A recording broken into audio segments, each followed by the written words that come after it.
දින ගාන ලබා දීලා විවාදයක් පැවැත්වුවා. ඒ විවාදය දෙස බලාගෙන ඉන්නකොට සමහර කරුණු වේදනාවෙන් ඉදිරිපත් කරපු කරුණු තිබුණා.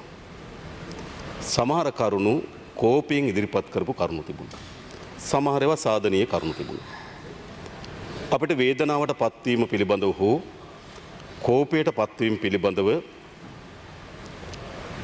අපිට ඒක පුදුමයක් නෙවෙයි.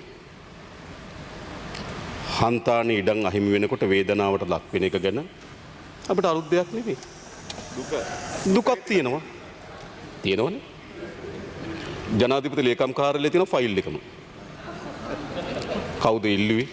ආපහු කැන්සල් කරේ කොහොමද? හරි. එනවා කියනකොට දෙන්න බලන් හිටියා. එන්නේ නැහැ කියනකොට කැන්සල් කරා. හරිද? හරිද? හරිද මම මේ කියන්නේ. ඒ නිසා වේදනාව තේරුම් ගන්න පුළුවන්. කෝපය තේරුම් ගන්න පුළුවන්. හරිද? හැබැයි අපි සාධනීය ලෙස මේ පාර්ලිමේන්තුවේ යම් කරුණු ඉදිරිපත් කරනවා නම් ඒ සාධනීය කරුණු වලින් අපි යහපත් දේ උකහා ගන්න අයහපත් දේ ප්‍රතික්ෂේප කරන්න සූදානම් දේශපාලන ව්‍යාපාරය. ඔව්. අපි මේ ගමන් කරමින් තිබුණු ආර්ථික ගමන තීරණාත්මක ලෙස අලුත් හැරවුමකට භාජනය කළ යුතුයි කියලා විශ්වාස කරන ඒ වෙනුවෙන් වැඩ කරන දේශපාලන ව්‍යාපාරය. හැබැයි අපි ඒ හැරවුම ගන්නේ කොහොමද කියලා අවබෝධයක් සහිත දේශපාලන ව්‍යාපාරය. හරි. ඊටමත් යහපත් අරුබුද වලින් තොර ආර්ථිකයක් අප සතුව තිබෙනවා නම් ඒ හැරවුම ඉතා වේගවත් හැරවුමක් වෙනවා.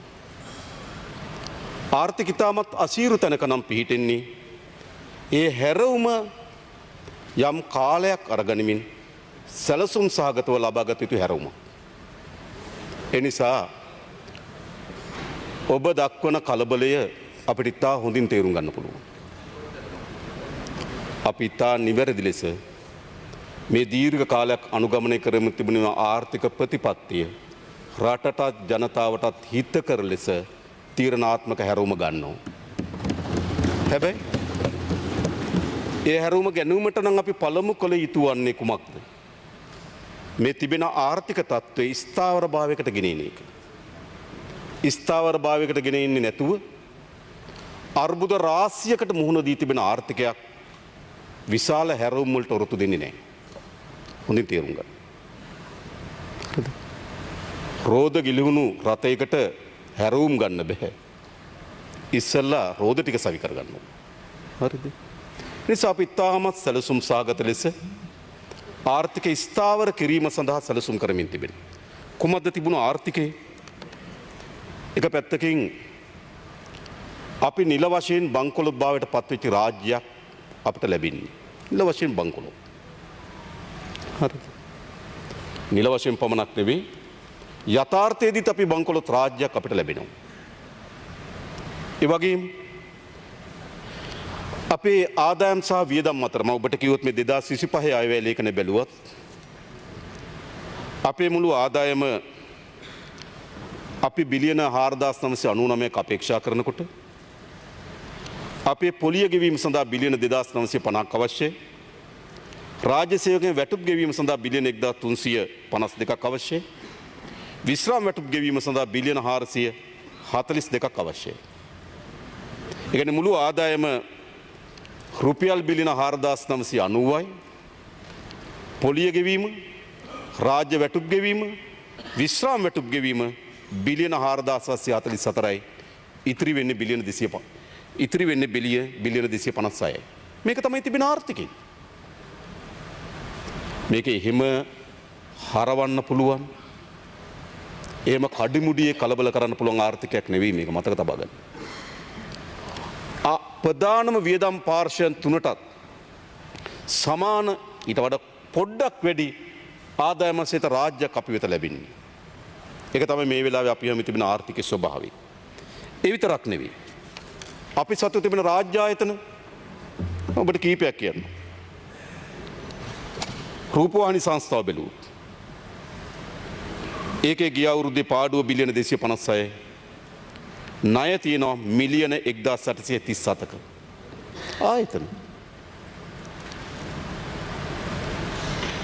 ගුවන්විදුලි සංස්ථාව බැලුවොත් ගිය අවුරුද්දේ පාඩුව මිලියන 152යි. ණය තියෙනවා මිලියන 1603ක. ITN නානිකාව බැලුවොත් ඒකේ ණය තියෙනවා මිලියන 1476ක. අපි ලංකා සුගර් කම්පැනි එක බැලුවොත් ණය තියෙනවා මිලියන 11165ක.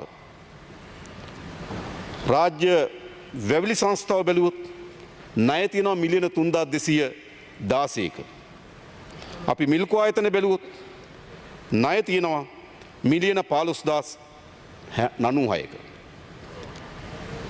ඒ අලංක බැලුවොත් බිලියන 340ක ආසන්න ණයක් තියෙනවා. මම ගොඩක් කියවන්න යන්නේ. කොහොමද තියෙන්නේ? විශාල ණය බර වලින් පෙළුණු වාර්ෂික විශාල පාඩු ලබන රාජ්‍ය ආයතන සමූහයක් අපිට ලැබෙනවා. උපයා ගන්න ආදායම මම කලින් කියන ලද ශීර්ෂ පාඨයන්ට පමණක් ප්‍රමාණවත් වෙන ආදායම සහිත රාජ්‍යයක් අපිට ලැබෙනවා. ආදායම ඊට 14 ලක්ෂ කේන්ද්‍රගත වුණු රාජ්‍යයක් අපිට ලැබෙනවා. ආර්ථිකයට දායකත්ව වෙන කණ්ඩායම් ඊට කුඩා කණ්ඩායමක් අතර සංකේන්ද්‍ර වුණු රාජ්‍යයක් අපිට ලැබෙනවා. උදාහරණයකට ගත්තොත් අපේ අපනයන ආදායම 90ක් උපයන්නේ අපනයනකරුවන් 10%ක්. අපේ දේශීය ආදායම් දෙපාර්තමේන්තුවේ ආදායම් 69කට ආසන්න ප්‍රමාණයක් ලබා දෙන්නේ ෆයිල් 600කට විතර ආසන්න ප්‍රමාණය. ඒ කියන්නේ මොකක්ද? ආර්ථික ඉතාමත් කුඩා කණ්ඩායමක අතර සංකේන්ද්‍ර වුණු ආර්ථිකයක්. අනිත් පැත්තෙන් ලෝකයේ හැම අපි බංකොලොත් භාවයට පත්වෙච්ච රාජ්‍යයක්. ණය මුදලක් ගන්න බැරි බැංකු පද්ධතිය කෙරෙහි විශ්වාසය බිඳ වැටුණු රාජ්‍ය මූල්‍ය තත්ත්වයන් පිළිබඳව අවිශ්වාසය ගොඩනැගුණු රාජ්‍ය. දැන් මොකක්ද එනම් පළමු කරන්න ඕන? පළමු කළ යුතු වන්නේ ආර්ථික ස්ථාවරභාවය නිර්මාණය කර ගැනීම. ආර්ථික ස්ථාවරභාවය නිර්මාණය කර ගැනීමකින් තොරව අපි හැරවුම් ගන්න සූදානම් නැහැ, මතක තබා ගන්න. ආර්ථික ස්ථාවරභාවයක් ඇති නොකොට ඇති කරන සියලු හැරවුමක්ම නරක ප්‍රතිවිපාක ගෙනත් දෙනවා. අපි ඉතා පැහැදිලිව අපේ මැතිවරණ ව්‍යාපාරය තුළ අපි අපේ ආර්ථික ස්ථාවර කර ගැනීම සඳහා අපේ ප්‍රමුඛතාවය යොදවන බව අපි පෙන්නුම් කරා. නම් ආර්ථික ස්ථාවරභාවය අපි එනකොට අපි එකඟද නැද්ද, හොඳද නරකද වෙන සංවාදය. අපි එනකොට ජාත්‍යන්තර මූල්‍ය අරමුදලත් එක්ක අවුරුදු 4ක විස්තීර්ණ ණය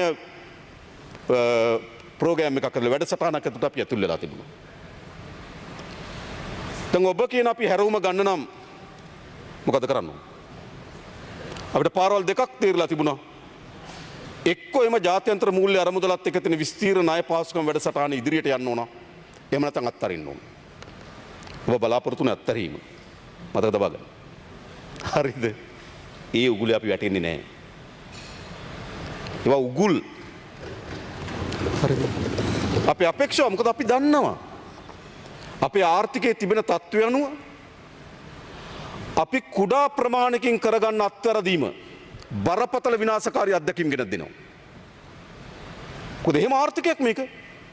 ඔගොල්ලෝ මහතුරු පාලනය කරපු රට හොඳයි මේක. අපි පාලනය කරපු රට නෙමෙයි. ඔගොල්ලෝ පාලනය කරපු රට. ඔගොල්ලෝ පාලනය කරපු රට ආර්ථිකයේ කුඩා අත්වැරද්දක් බරපතල ගණයේ ප්‍රතිවිපාක රටටත් ආර්ථිකයටත් උරුම කර දෙන ආර්ථිකයක් අපි වෙමි තිබෙන්නේ. ඒ නිසා ආණ්ඩුවක් හැටියට අපිට ඔගොල්ලෝ බරපතල වැරදි කරලා බරපතල විනාශයන් කරලා ඇති කරපු ආර්ථිකය යලි ස්ථාවරභාවයට අත්පත් කර ගැනීමේදී අපේ වගකීම තමයි කුඩා ප්‍රමාණිකවත් වරදා ගැනීමක් නොකර ගැනීම. හරිද? අපි ඒක කරලා තියෙනවා. ඒ නිසා අපේ පළමු අභිප්‍රාය උනේ කොතනද? පළමු අභිප්‍රාය උනේ ආර්ථික ස්ථාවරභාවය නිර්මාණය කර ගැනීම. අද කාට හරි කියන්න පුළුවන්ද ආර්ථික අස්ථාවරභාවයක් තියෙනවා කියලා? නෑ.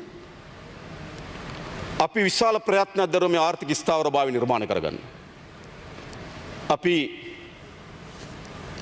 දෙසැම්බර් මාස නොවැම්බර් මාසේ 21 වෙනිදා තමයි කැබිනට් මණ්ඩලය පිහිටෙවි. පූර්ණ වශයෙන් අපි ආණ්ඩුවක් හදන්නේ ජනාධිපති ධූරය, පාර්ලිමේන්තු බලය, කැබිනට් මණ්ඩලය නොවැම්බර් මාසේ 21. අද මාර්තු මාසේ 21. මාස 4යි. මේ මාස 4 ඇතුළත අපි ඉතාම සතුටු වෙනවා. අපිට සුබවාදී අනාගතයකට යා හැකි කියන විශ්වාසයක් ගොඩනැගෙන තරමේ ස්ථාවරභාවයක් අපි මේ මාස 4 ඇතුළත මේ රටේ නිර්මාණය කරා. මම එකින් එක කියන්නම්. පළවෙනි එක අපි නිල වශයෙන් දෙසැම්බර් මාසේ 21 වෙනිදා බංකොලොත්භාවයෙන් නිදහස් වුණා. නිල වශයෙන්. මොකද්ද? අපි පහුගිය දෙසැම්බර් මාසේ 21 වෙනිදා දක්වා ණය පැහැර හරින ලද රාජ්‍යයක්. අපි ගත්තු ණය ගෙවන්නේ නැහැ කියලා පැහැර හරපු රාජ්‍යයක් දෙසැම්බර් මාසේ 21 වෙනිදා දක්වා. දෙසැම්බර් මාසේ 21 න් පසුව ඒත් අපි ණය ගෙවන්නේ නැහැ. හැබැයි ණය නොගෙවීම පිළිබඳ එකඟතාවයට ආපු රාජ්‍යයක්. වෙනසක් නැද්ද? බලහත්කාරයෙන් ඒකපාර්ශවීය ගත්තු ණය ගෙවන්නේ නැහැ කියන රාජ්‍යක සිට ණය ගත්තු අයත් ණය දීපු අයත් එක්ක එකඟතාවයකට ආපු රාජ්‍යයක්. ස්ථාවරභාවය. එකඟතාවය 2028 තික් අපි ඔබගේ ණය ගෙවන්නේ නැහැ කියලා එකඟතාවයකට අවිලා තියෙනවා. ඒකට මොකද්ද? දෙසැම්බර් මාසේ 21 වෙනිදා තමයි අපි නිල වශයෙන් අපේ බංකොලොත්භාවයෙන් අපි නිදහස් වුණේ. ඒ අනුව මොකක්ද උනේ? බංකොලොත්භාවයෙන් නිදහස් බංකොලොත්භාවයට පත්වීම නිසා අපිට විශාල හානියක් සිදු වී තිබෙනවා. මම ඔබට කියන්නම් කඩවත මීරිගම අධිවේගී මාර්ගයේ කොටස. ඒකට අපි චීනේ එක්සිම් බැංකුවෙන් තමයි ණය ආධාර ලබා දුන්නේ. අපි කොන්ත්‍රාත් සමාගම තවත් චීන සමාගමකට කොන්ත්‍රාත්කරුවෙකුට වැඩ කරා. අපි ණය දෙන්න ගත්තු ණය ගෙවන්නේ නැහැ කිව්වට පස්සේ මොකද උනේ? චීන එක්සිම් බැංකුව ඉතුරු ණය දුන්නේ නැහැ ව්‍යාපෘතිය කරන්න. එතකොට අපි කොන්ත්‍රාත්කරුවත් එක්ක ගිවිසුමක් තියෙනවා. ඔබ ඉදි කරන්න අපි සල්ලි ගෙවන්නම් කියලා. හැබැයි අපිට සල්ලි ගෙවන්න නැතුව යනවා. අවුරුදු 3කට වඩා වැඩි කාලයක් මීරිගම කඩවත කොටසේ ඉදිකිරීම නතර වෙනවා. ඉදිකිරීම නතර වීම නිසා අද ඉදිකිරීම සමාගමට ගෙවන්න ඕන වන්දිය ගණනය කරලා තියෙනවා බිලියන 56ක්. බිලියන 46ක්. බිලියන 46ක්. කුමක් නිසාද? බංකොලොත්භාවයට පත්වීමේ ප්‍රතිවිපාක හේතු කොටගෙන අපිට එක්සිම් බැංකුවේ ණය ලබා දෙන්නේ නැහැ. ණය ලබා නොදීමේ හේතු කොටගෙන කොන්ත්‍රාත්කරුවට කොන්ත්‍රාත් එක ඉදිරියට ගෙන යන්න බෑ. ඌ අපෙන් ක්ලේම් කරනවා බිලියන 46ක්. බංකොලොත්භාවයේ ප්‍රතිවිපාක. කටුනායක එයාපෝට් එක ගුවන් තොටුපළ පුළුල් කිරීමේ ව්‍යාපෘතිය. බංකොලොත්භාවය වගේම තවත් සාධක ඔයගොල්ලෝ දන්න ප්‍රසිද්ධ සාධක. හේතු කොටගෙන ව්‍යාපෘතිය නතර වෙනවා. 2023 එම ව්‍යාපෘතිය අවසන් වීමට නියමිතව තිබුණා. හැබැයි අද මම හිතන්නේ නැවත ව්‍යාපෘතිය ආරම්භ කරන්න ඩොලර් මිලියන ඩොලර් මිලියන 2028 වෙනවා අවසන් කරන්න. ඒත් එදා අපි හැදුවට වඩා ඩොලර් මිලියන 50-100 අතර වැඩි වැඩි ප්‍රමාණයක් අපිට ගෙවන්න සිද්ධ වෙනවා. ඒ කියන්නේ මොකද්ද? බංකොලොත්භාවයේ ප්‍රතිවිපාක ජපන් රජය විසින් අනුගමනය කරමින් තිබුණු ව්‍යාපෘති 11ක් නතර වුණා. හැබැයි දෙසැම්බර් මාසේ 21 වෙනිදා අපි නිල වශයෙන් බංකොලොත්භාවයෙන් නිදහස් වුණා. ජපන් රජය එම ව්‍යාපෘති 11ම යලි ආරම්භ කරන්න තීරණය කරා. ඒක ස්ථාවරභාවය පිළිබඳ සංඥාවක්. චීන රජය විසින් අපිට ලබා දීලා තිබෙන ව්‍යාපෘති මා කිව්ව අධිවේගී මාර්ගය ඇතුළු සියල්ල නතර වුණා. විශාල වන්දි මුදලක් අපිට ගෙවන්න තිබෙනවා ඒ වෙනුවෙන්. නැවත අපි චීනයේ සංචාරය සමග චීනත් අපි චීන සමග එකඟතාවයට ආවා. නතර වී තිබෙන ව්‍යාපෘති යලි ආරම්භ කරන්නත් අලුත් ව්‍යාපෘති ඇතුළු ව්‍යාපෘති 76ක් යලි ලංකාවේ ආරම්භ කිරීම සඳහා අපි එකඟතාවයකට ආවා. ස්ථාවරභාවයේ සංඥාව මම කියනවා 2022 පස්සේ අපේ රටේ ආරම්භ කරපු එක අලුත් ව්‍යාපෘතියක් කියන්නේ එකක් මුකුත් නෑ. කඩාවැටු රාජ්‍යයක්. ඒකයි දුන්නේ. එහෙම රාජ්‍යයක් ලැබෙන්නේ. ඉන්දියානු රජය සහ විදුලි බල මණ්ඩලය අතර එකඟතාවයක් අපි ආවා සාම්පූර්ණ බලාගාර ඉදි කරන්න. ශ්‍රී ලංකා විදුලි බල මණ්ඩලයට 50%කුත් ඉන්දියානු සමාගමට 50%කුත් අයිති ඒකාබද්ධ සමාගම පිහිටවනු ඒකාබද්ධ සමාගම විසින් සාම්පූර්ණ වල මෙගාවොට් 120ට ආසන්න විදුලි බලාගාරයක් ඇති කරනු ඒක නිෂ්පාදනය කරන විදුලිය විදුලි බල මණ්ඩලෙ මිලදී ගන්නවා. අපි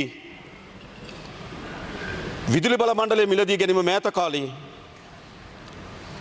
සූර්ය බලයෙන් නිෂ්පාදනය කරන විදුලි ඒකකයක් මිලදී ගන්න අඩුම මිලට ඩොලර් 7.97ට මිලදී ගන්න මිලදී ගැනීමේ ගිවිසුම අපි අත්සන් කරා. ස්ථාවරභාවය බංකොලොත් වෙච්ච රාජ්‍යයකට ඉන්නේ නෑ මතක තබා ගන්න. කවුද බංකොලොත් වෙච්ච රාජ්‍යයකට ආයෝජන අරගෙන ඉන්නේ? අන්නේම සාම්පූර්ණ බලාගාර ඉදිකිරීම මේ මාසේ පෙබරවාරි මේ සමාන අප්‍රේල් මාසේ 5 වෙනිදා ඒ සඳහා ඉන්දියානු අග්‍රාමාත්‍ය මෝදී අගමැතිතුමාගේ පැමිණීමත් සමග අපි ඒක ආරම්භ කරන්න බලාපොරොත්තු වෙනවා. ස්ථාවරභාවය එම රටක ස්ථාවරයි. මට කියනකො පෞගේ අවුරුදු 2-3 අතරේ ප්‍රබල රාජ්‍ය නායකයෙක් ලංකාවට ආවද කියලා? ඉන්නේ බංකොලොත් වෙච්ච රටවල්. අද ස්ථාවරභාවය සංඥාව අපි දීලා තියෙනවා. ඒ වගේම අපි මේ මාස 2ක් මේ ආසන්න කාලයක් ඇතුළත අපි සියමල ආණ්ඩුවේ නව සූර්ය බලාගාරයකුත් මන්නාරමේ නව සුළං බලයෙන් නිෂ්පාදනය කරන මෙගාවොට් 50ක බලාගාරයකුත් ආරම්භ කරනවා. ඔක්කොම ප්‍රදානය කරලා අවසන්. ස්ථාවරභාවය. එනිසා ස්ථාවරමින් තිබුණු රටක් ඒ සාධක වලින් පෙන්눔 කරන්න මොකද අපි ස්ථාවරභාවයට ගෙනල්ලා තිබෙනවා. ව්‍යාපාරිකයන්ට ආයෝජකයන්ට විදේශ මූල්‍ය සමාගම් වලට අපේ ඩොලරය ගැන තිබුණු විශ්වාසය මොකක්ද? ඩොලර් හංගගෙන තියාගෙන ඉන්නවද? බැංකුවට ගිහලා මාරු කරනවද? කියලා අවිනිශ්චිත තත්ත්වයක් තිබුණා. ස්ථාවර නැහැ අපේ මුදල් ඒකක. නිරන්තරයෙන් උච්චාවචන වෙන මුදල් ඒකකයක් තියෙනවා. අපි මේ මාස 4 ඇතුළත අපේ රටේ ඩොලරය රුපියල් 300ට ආසන්න ප්‍රමාණයෙන් ස්ථාවර කරලා තියෙන අඛණ්ඩව මේක අවුරුදු 3කට පසු ඇති වී තිබෙන තත්ත්වයක්. හොඳ නැද්ද ඒක? මම අහන්න හොඳ නැද්ද? අවුරුදු 3කට පසු ලංකාවේ පළමු වතාවට මාස 4කට ආසන්න කාලයක එක දිගට ඩොලරයට සාපේක්ෂව රුපියලයේ ස්ථාවර මට්ටමකට අපි ගෙනලා තියෙනවා. ස්ථාවරභාවය. ලෝකේ රේටින් සමාගම් විසින් අපේ රට විශාල ණය අවදානම් රාජ්‍යක සිට ණය අවදානම අඩුවෙන් තිබෙන රාජ්‍ය දක්වා අපේ රේටින්ස් වලින් උසස් කරලා තිබෙනවා. අපි ස්ථාවරභාවයට ගෙනලා තිබෙනවා. හොඳ නැද්ද? ඊළඟ ගත්තොත් අපේ බැංකු පද්ධතිය කෙරෙහි තිබුණු විශ්වාසය බිඳ වැටලා තිබුණා. අපේ බැංකු පද්ධතිය කෙරෙහි ජාත්‍යන්තර මූල්‍ය සමාගම් වල විශ්වාසය යලිත අහුරු කරලා තිබෙනවා. විශ්වාසය ගොඩනගලා තිබෙනවා. විතරක් නෙවෙයි බැංකු පොලි අනුපාතිකය තනි ඉලක්කමට දීර්ඝ කාලයක් තිස්සේ තිබුණා මේ බැංකු පොලි අනුපාතික තනි ඉලක්කමක රඳවා ගන්න ඕන කියලා. මේ සමත් වී තිබෙනවා. තනි ඉලක්කමක බැංකු පොලි අනුපාතික රඳවාගෙන ඉන්නම සඳහා අපි සමත් වී තිබෙනවා. උද්දමනය යම් අවගමන තත්ත්වයක් තිබෙනවා. ඒක හොඳ තත්ත්වයක් නෙවෙයි. නමුත් ඉතා සීඝ්‍රසේ උද්දමනය ඉහළ යමින් තිබුණු රාජ්‍යයක් මේක. 70කට ගිය උද්දමනය මතක තබා ගන්න. ඔය මහතුරු නෑ අද පාර්ලිමේන්තුවේ. තාත්තලා බාප්පලා රට පාලනය කරපු හැටි කියන්න මට. 70කට ගිය අපේ රටේ උද්දමනය ලංකා ඉතිහාසයේ පළමු වතාවට අද අවදමනකාරී තත්ත්වයක් නිර්මාණය වී තිබෙනවා. ඒකත් ආර්ථිකට හොඳ තත්ත්වයක් නෙවෙයි. අපි මේ අවුරුද්දේ මැද භාගය වෙනකොට අපේක්ෂා කරනවා ඒ යම් ධන උද්දමනයක් දක්වා පරිවර්තනය වෙවි කියලා. අවදමනේ ඒ තරම්ම හොඳ තත්ත්වයක් නෙවෙයි ආර්ථිකයකට. අපි හිතන්න ගෙනත් තියෙනවා. ඒ විතරක් නෙවෙයි. විශේෂම ගත්තොත් විදේශ සංක්‍රාම. විදේශගත ශ්‍රී ලංකිකයන් අපිට සංක්‍රාම. පෞද්ගලික මාස දෙකේ මෑත ඉතිහාසයේ ගත්ත වැඩිම විදේශගත ශ්‍රමිකයන්ගේ මුදල් ප්‍රමාණය ගලාගෙන අවිලා තිබෙනවා. පෞද්ගලික මාස දෙක අවිලා තියෙනවා මිලියන 1121ක්. ආර්ථිකය පිළිබඳ විශ්වාසය ඩොලරයට හෙට මොකක් වෙයිද අනිද්දා මොකක්ද වෙයිද කියලා බලන් ඉන්න ඕන. මුදල් ලෙවල ව්‍යාපාරයක් පටන් ගන්න බැරි තත්ත්වයක් නම් තිබෙන්නේ. ඔවුන් මුදල් ලෙවන්නේ කණ්ඩ බොණ්ඩ විතරයි. ඩොලරය පිළිබඳ අවිනිශ්චිතභාවයක් නම් තිබෙන්නේ. විදේශගත ශ්‍රමිකයන් මේ මොහොතේ ජීවත් වීම සඳහා විතරයි ලංකාවට මුදල් ලෙවන්නේ. හැබැයි මේ මාස දෙකේ ඩොලර් මිලියන 1121ක් ලැබිලා තිබෙනවා. ඒකෙන් පෙන්눔 කරන්න යන කවරක්වත් නෙවෙයි මේ ආර්ථිකය පිළිබඳ තියෙන විශ්වාසය තහවුරු වෙමින් තිබෙනවා. ඒ විතරක් නෙවෙයි සංචාරකයන්ගේ ගමන ගත්තොත් ඔයගොල්ලෝ දන්නවා. සංචාරකයන්ගේ ඉතාමත් හොඳ පැමිණීමක් වාර්තා වෙලා තිබෙනවා. මේ මාර්තු මාසේ 17 වෙනිදා වෙනකොට 6,10,000ක් ඉක්මුණු ලද සංචාරකයන් ප්‍රමාණයක් ලංකාවට ඇවිල්ලා තියෙනවා.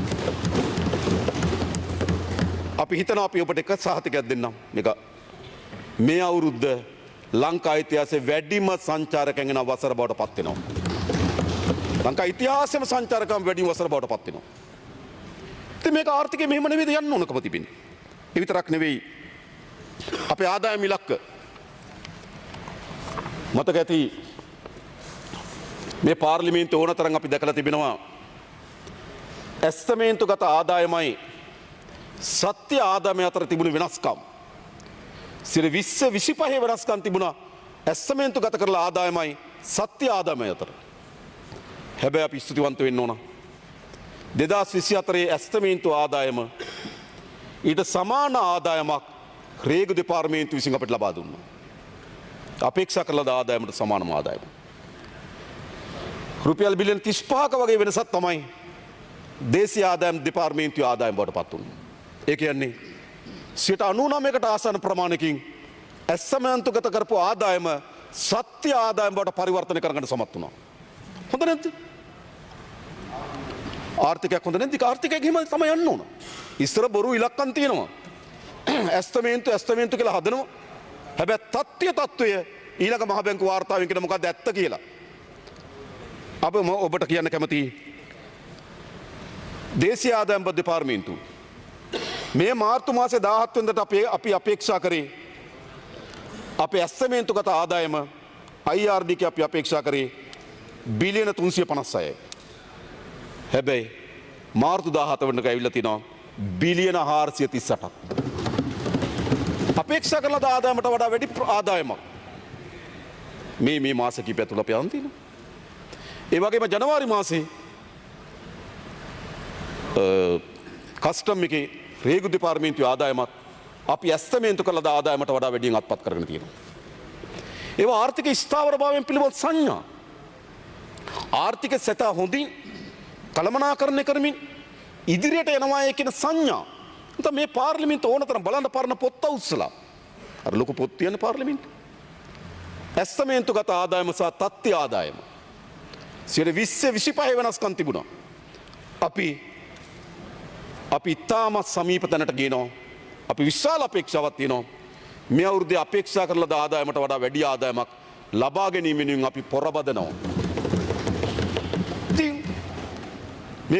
මේ ස්ථාවරභාවය අවශ්‍යයි. මේ ස්ථාවරභාවය අත්පත් කරගන්නේ නැතුව ආර්ථික විශාල හැරවුම් ගන්න බෑ. කඩා වැටුණු ආර්ථිකයක අර්බුදකාරීන් තියෙන ආර්ථිකයක කොහොමද හැරවුම් ගන්නේ? ඒ නිසා අපේ පළමු ප්‍රයත්නය මේ ආර්ථිකය ඉතාමත් ශක්තිමත් ස්ථාවරභාවයකට ගෙනීම. පෞද්ගලික ව්‍යවසායකයන්ට අපි පිළිබඳවත් අපේ ආර්ථිකය පිළිබඳවත් අවිශ්වාසයක් තිබුණා. අපි දන්නවා. හැබැයි අපේ ආර්ථිකයේ සම්බන්ධ වුණු කණ්ඩායම් වල විශ්වාසය තහවුරු කරගන්න නැතුව ආර්ථික ඉදිරියට යන්න බෑ. අද අපේ ආර්ථිකයේ ව්‍යවසායකයන්ගේ, කර්මාන්තකරුවන්ගේ, බැංකු පද්ධතියේ, ජාත්‍යන්තර මූල්‍ය සමාගම් වල විදේශ ආයෝජකයන්ගේ විශ්වාසය සහිත ආර්ථිකයක් ඕන. එහෙම නැතුව හැංගීමට ආර්ථික පාලනය කරන්න බෑ. දත්ත ඇති කරගන්න ලද විශ්ලේෂණ මත ඒ විශ්ලේෂණ මතින් ගනු ලබන නිගමනයන් මත අපි ආර්ථිකයක් හසුරුවමින් තිබෙනවා. මම දන්නවා මෝටර රථ ආනයනය කිරීම පිළිබඳ ප්‍රශ්නයේදී විශාල අවදානම් සහිත තීන්දුවක්. මම නිකන් නෙවෙයි කියන්නේ. 2018 අපි මෝටර රථ ආනයනය කරලා තිබුණා ඩොලර් මිලියන 1950ක 2018 දී. අපි අවුරුදු 5ක් වාහන ආනයන කරලා තිබුණේ. අපි නැවත වාහන වෙළඳපොළ විවෘත කිරීම. අපේ ආර්ථිකයට අපේ ඩොලරයට දරා ගන්න බැරි තෙරපුමක් මේ අනතුරක් තිබුණා. වහන්න ලේසි අරින්න අමාරුයි. මතකද? වහන්න ලේසි. අද ගැසට් එකක් ගන්න වාහන ගේන්නේ කියලා මුකුත් වෙන්නේ නැහැ. හැබැයි විවෘත කරන්න දැඩි අවදානම් සහිත පරිස්සම්කාරී තීන්දුවක් විවෘත කිරීම. මොකද අපිට ඇතිතරම් ඩොලර් තියෙන ආර්ථිකයක් නෙවෙයි.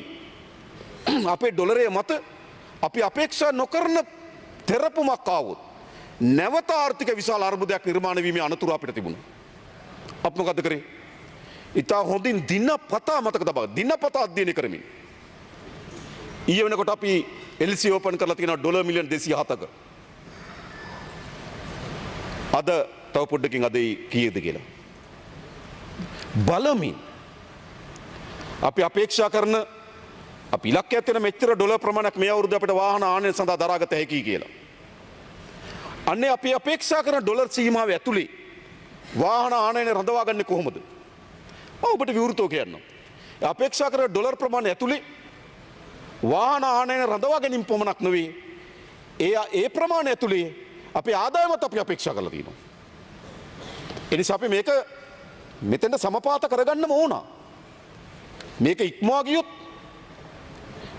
ගියොත් ඩොලර් වල අර්බුදයක් ඇති වෙනවා. මේක පහළට වැටුණොත් ආදායම් වල අර්බුදයක් ඇති වෙනවා. අපි මොකද්ද කරන්නේ? දිනපතා සමාලෝචනය කරමින් මේ ඉලක්කය කරා මෙහෙවීමට අපි සැලසුම් කරමින් තිබෙනවා. එහෙමයි ආර්ථිකයක් ස්ථාවර කරන්න. මම නැවත කියන්නේ මේ විවෘත කිරීම ඉතාමත් අවදානමක් තිබෙන අවධානයෙන් ගත යුතු විවෘත කිරීම අපි එක් කරමින් තියෙනවා. කාට හරි දැන් ප්‍රශ්න ඇතිද එතන? මතක තියාගන්න. අපි තාමත් සැලසුමද මම නැවත කියන්නේ. අපි විශාල ප්‍රයත්නයක් දරමින් තිබෙනවා මේ ආර්ථිකයේ ස්ථාවරභාවය නිර්මාණය කරන්න. මම ඔබලට එකක් කියන්නම්. ඕනතරම් දේශපාලනය කරන්න. ආර්ථිකය අස්ථාවර වීම සඳහා අවශ්‍ය වෙන බොරු අසත්‍ය කරුණු සමාජගත කරන්න එපා. හරිද? සමහර අයට ඔබගේ ආර්ථික විශේෂඥයින් ලෙස නාමකරණයන් තියෙනවනේ. හරිද? මම දන්නේ නාමකරණ ඇතිද? ඒ වගේ අය විසින් කරන ප්‍රකාශයන් හොඳට මතක තියාගන්න වගකීම් සහිත ප්‍රකාශයන් බවට පත් විය යුතුයි. එවැනි ප්‍රකාශයක් යලි අපේ රටේ මූල්‍ය වෙළඳපොලේ විශාල අස්ථාවරභාවයක් නිර්මාණය කළ හැකියි. ඒ නිසා අපි හැමදෙනාම අපි හිතනවා නම් මේ ආර්ථික ස්ථාවර කර ගැනීම ඒක ආණ්ඩුවක් හැටියට අපේ විතරක් වගකීමක් නොවේ. මේ ආර්ථික ස්ථාවර කර ගැනීම පුරවැසියන් ලෙස ඒ වගේම මහජන නියෝජිතයන් ලෙස අපි හැමදෙනාගේ වගකීමක්. අපි දේශපාලන පිටිය ඕනතරම් කණ්ඩු වෙමු. ඕනතරම් එකිනෙකාට අවශ්‍ය වෙන ප්‍රහාරයන් එල්ල කරගමු. හැබැයි මම ඔබෙන් ඉල්ලා හිටනවා ආර්ථිකය පිළිබඳ අවදානම් සහිත අසත්‍ය කරුණු සමාජයට ඉදිරිපත් කරන්න එපා. හෙටය කොටස් වල බලපෑමක් ඇති කළ හැකි. හෙටයක අපේ බැංකු පද්ධතිය කරේ විශ්වාසයට බලපෑමක් ඇති කළ හැකි. හෙට අපේ රට දිහා බලාගෙන ඉන්න ආයෝජකයන්ට අවිශ්වාසයක් නිර්මාණය කළ හැකි. එයි හින්දා හොඳින් සුමටව ගලාගෙන යන ආර්ථිකයේදී ප්‍රකාශ වලට බරපතල භාවයක් ඉන්නේ නැහැ. හැබැයි කඩාවැටුණු ආර්ථිකයක නැවත ඉතාමත් ප්‍රවේශමින් ස්ථාවරභාවය නිර්මාණය කරමින් තිබෙන ආර්ථිකයකට සැකය හදන්න එපා. පළමු සැකය තිබෙනවා නම් අපි හම්බෙලා කතා කරන්න. සැකයක් තියෙනවා නම් කොතනක හරි අපිට හම්බෙලා කතා කරන්න. කතා කරලා ඒ සැකේ නිරවුල් වෙන්නේ නැත්නම් එළියට කියන්න. සැක මත කරුණු අවිචාරාත්මක එළියට කියන්න එපා. සැක ඇතන ඕන වෙලාවක අපි දන්න අය මේ අපි වෙන අය වගේ එහෙම නෙවෙයි අපි දන්නේ මේකට වාඩි වෙලා හිටපුවා එකට මූණු එකට නේද? එයා පැත්තේ බංකොල වාඩි වෙලා හිටපුවා අය. ඕන වෙලාවක මේව සැකයක් තිබෙනවා අපි ගන්න මෙතන සැකයක් තියෙනවා. අපි ඒක කියන්නම්. හැබැයි සැකේ සහිතව අවදානාත්මක කරුණු එළිය කියන්න එපා. ඒක අපේ රටේ ආර්ථිකයේ මේ වෙලාවේ ස්ථාවර කර ගැනීම සඳහා දරන ප්‍රයත්නයට විශාල බලපෑමක් ඇති වෙන නිසා අපි හැමදෙනාම වගකීම යුතු හැසිරිය යුතු වෙලාවක් මේ ආර්ථික ස්ථාවර කිරීම සඳහා දරන ප්‍රයත්නය සාර්ථක කර ගැනීම සඳහා. ඊළඟ විශේෂම ගත්තොත් මේ ආර්ථික ස්ථාවරය වන තෙක් අපිට පුරවැසියන්ගේ ජීවිත ඒ විදිහටම අයාලේ ගලාගෙන යන්න ඉඩ දෙන්න බෑ. අපි ක්‍රමානුකූලව අපේ රටේ නිෂ්පාදන ඉදිරි ගන්වා ගැනීම සඳහා සාමාන්‍ය ජනතාවගේ ජන ජීවිතය සුරක්ෂිත කර ගැනීම සඳහා අවශ්‍ය සහන ලබා දිය යුතුයි. ඒ අනුව අපි එනකොට පොහොර හෙක්ටයාරයක් සඳහා තිබුණු රුපියල් 15000යි අපි ඒක 25000 දක්වා වැඩි කරා. අර යටකී ආර්ථික තත්ත්වය හමු වෙමු හොඳයි. පෞගේ කැබිනට් මණ්ඩලය අපි තීන්දුවක් ගත්තා. කුඹුරු වල වගා කරන අතිරේක භෝග සඳහා රුපියල් 15000ක පොහොර සහනාධාරයක් ලබා දෙන්න. මීට කලින් තිබුණු කුඹුරු වගාවන් සඳහා විතරයි කුඹුරු වල වගා කරන අතිරේක භෝග සඳහා අපි පොහොර සහනාධාරය ලබා දෙනවා. ඒ වගේම අස්සසුම මේ මා දැක්කා පෞගේ ඉස්සලා മന്ത്രിවරයෙක් මේගොල්ලෝ බලාගන්න ඕන. අස්සසුම දෙන කොටස් දෙකකට තිබුණේ. එක කණ්ඩායමකට 8500ක් ලබා ගන්න අනිත් කණ්ඩායමට 15000 ලබා ගන්න. අපි ආවික සමුගත කරේ. 8500 ලබා ගන්න කණ්ඩායමේ දීමනාව රුපියල් 10000 දක්වා වැඩි කරා. මේ ජනවාරි මාසෙද 15000 ලබා ගන්න කණ්ඩායම 17500 දක්වා වැඩි කරා. එයි මේ ජනතාව බලා ගන්න ඕන. ඒක අපේ වගකීමක්. ඒක අත්තරින්නේ. ඒ විතරක් නෙවෙයි. දෙසැම්බර් මාසේ 31 වෙනිදා 2024 පවුල් ලක්ෂ 8ක් අස්සසුම වැඩපිළිවෙලින් එළියට වැටෙන්න තිබුණා. ඒකෙන් පවුල් ලක්ෂ 4ක් අපි මාස 4ක් දීර්ඝ කරා. තවල් පවුල් ලක්ෂ 4ක් මාස 12ක් දීර්ඝ කරා. මේ අසීරුතාව මොකක්ද? පෞගේ දෙසැම්බර් මාසේ 31 වෙනිදා සිට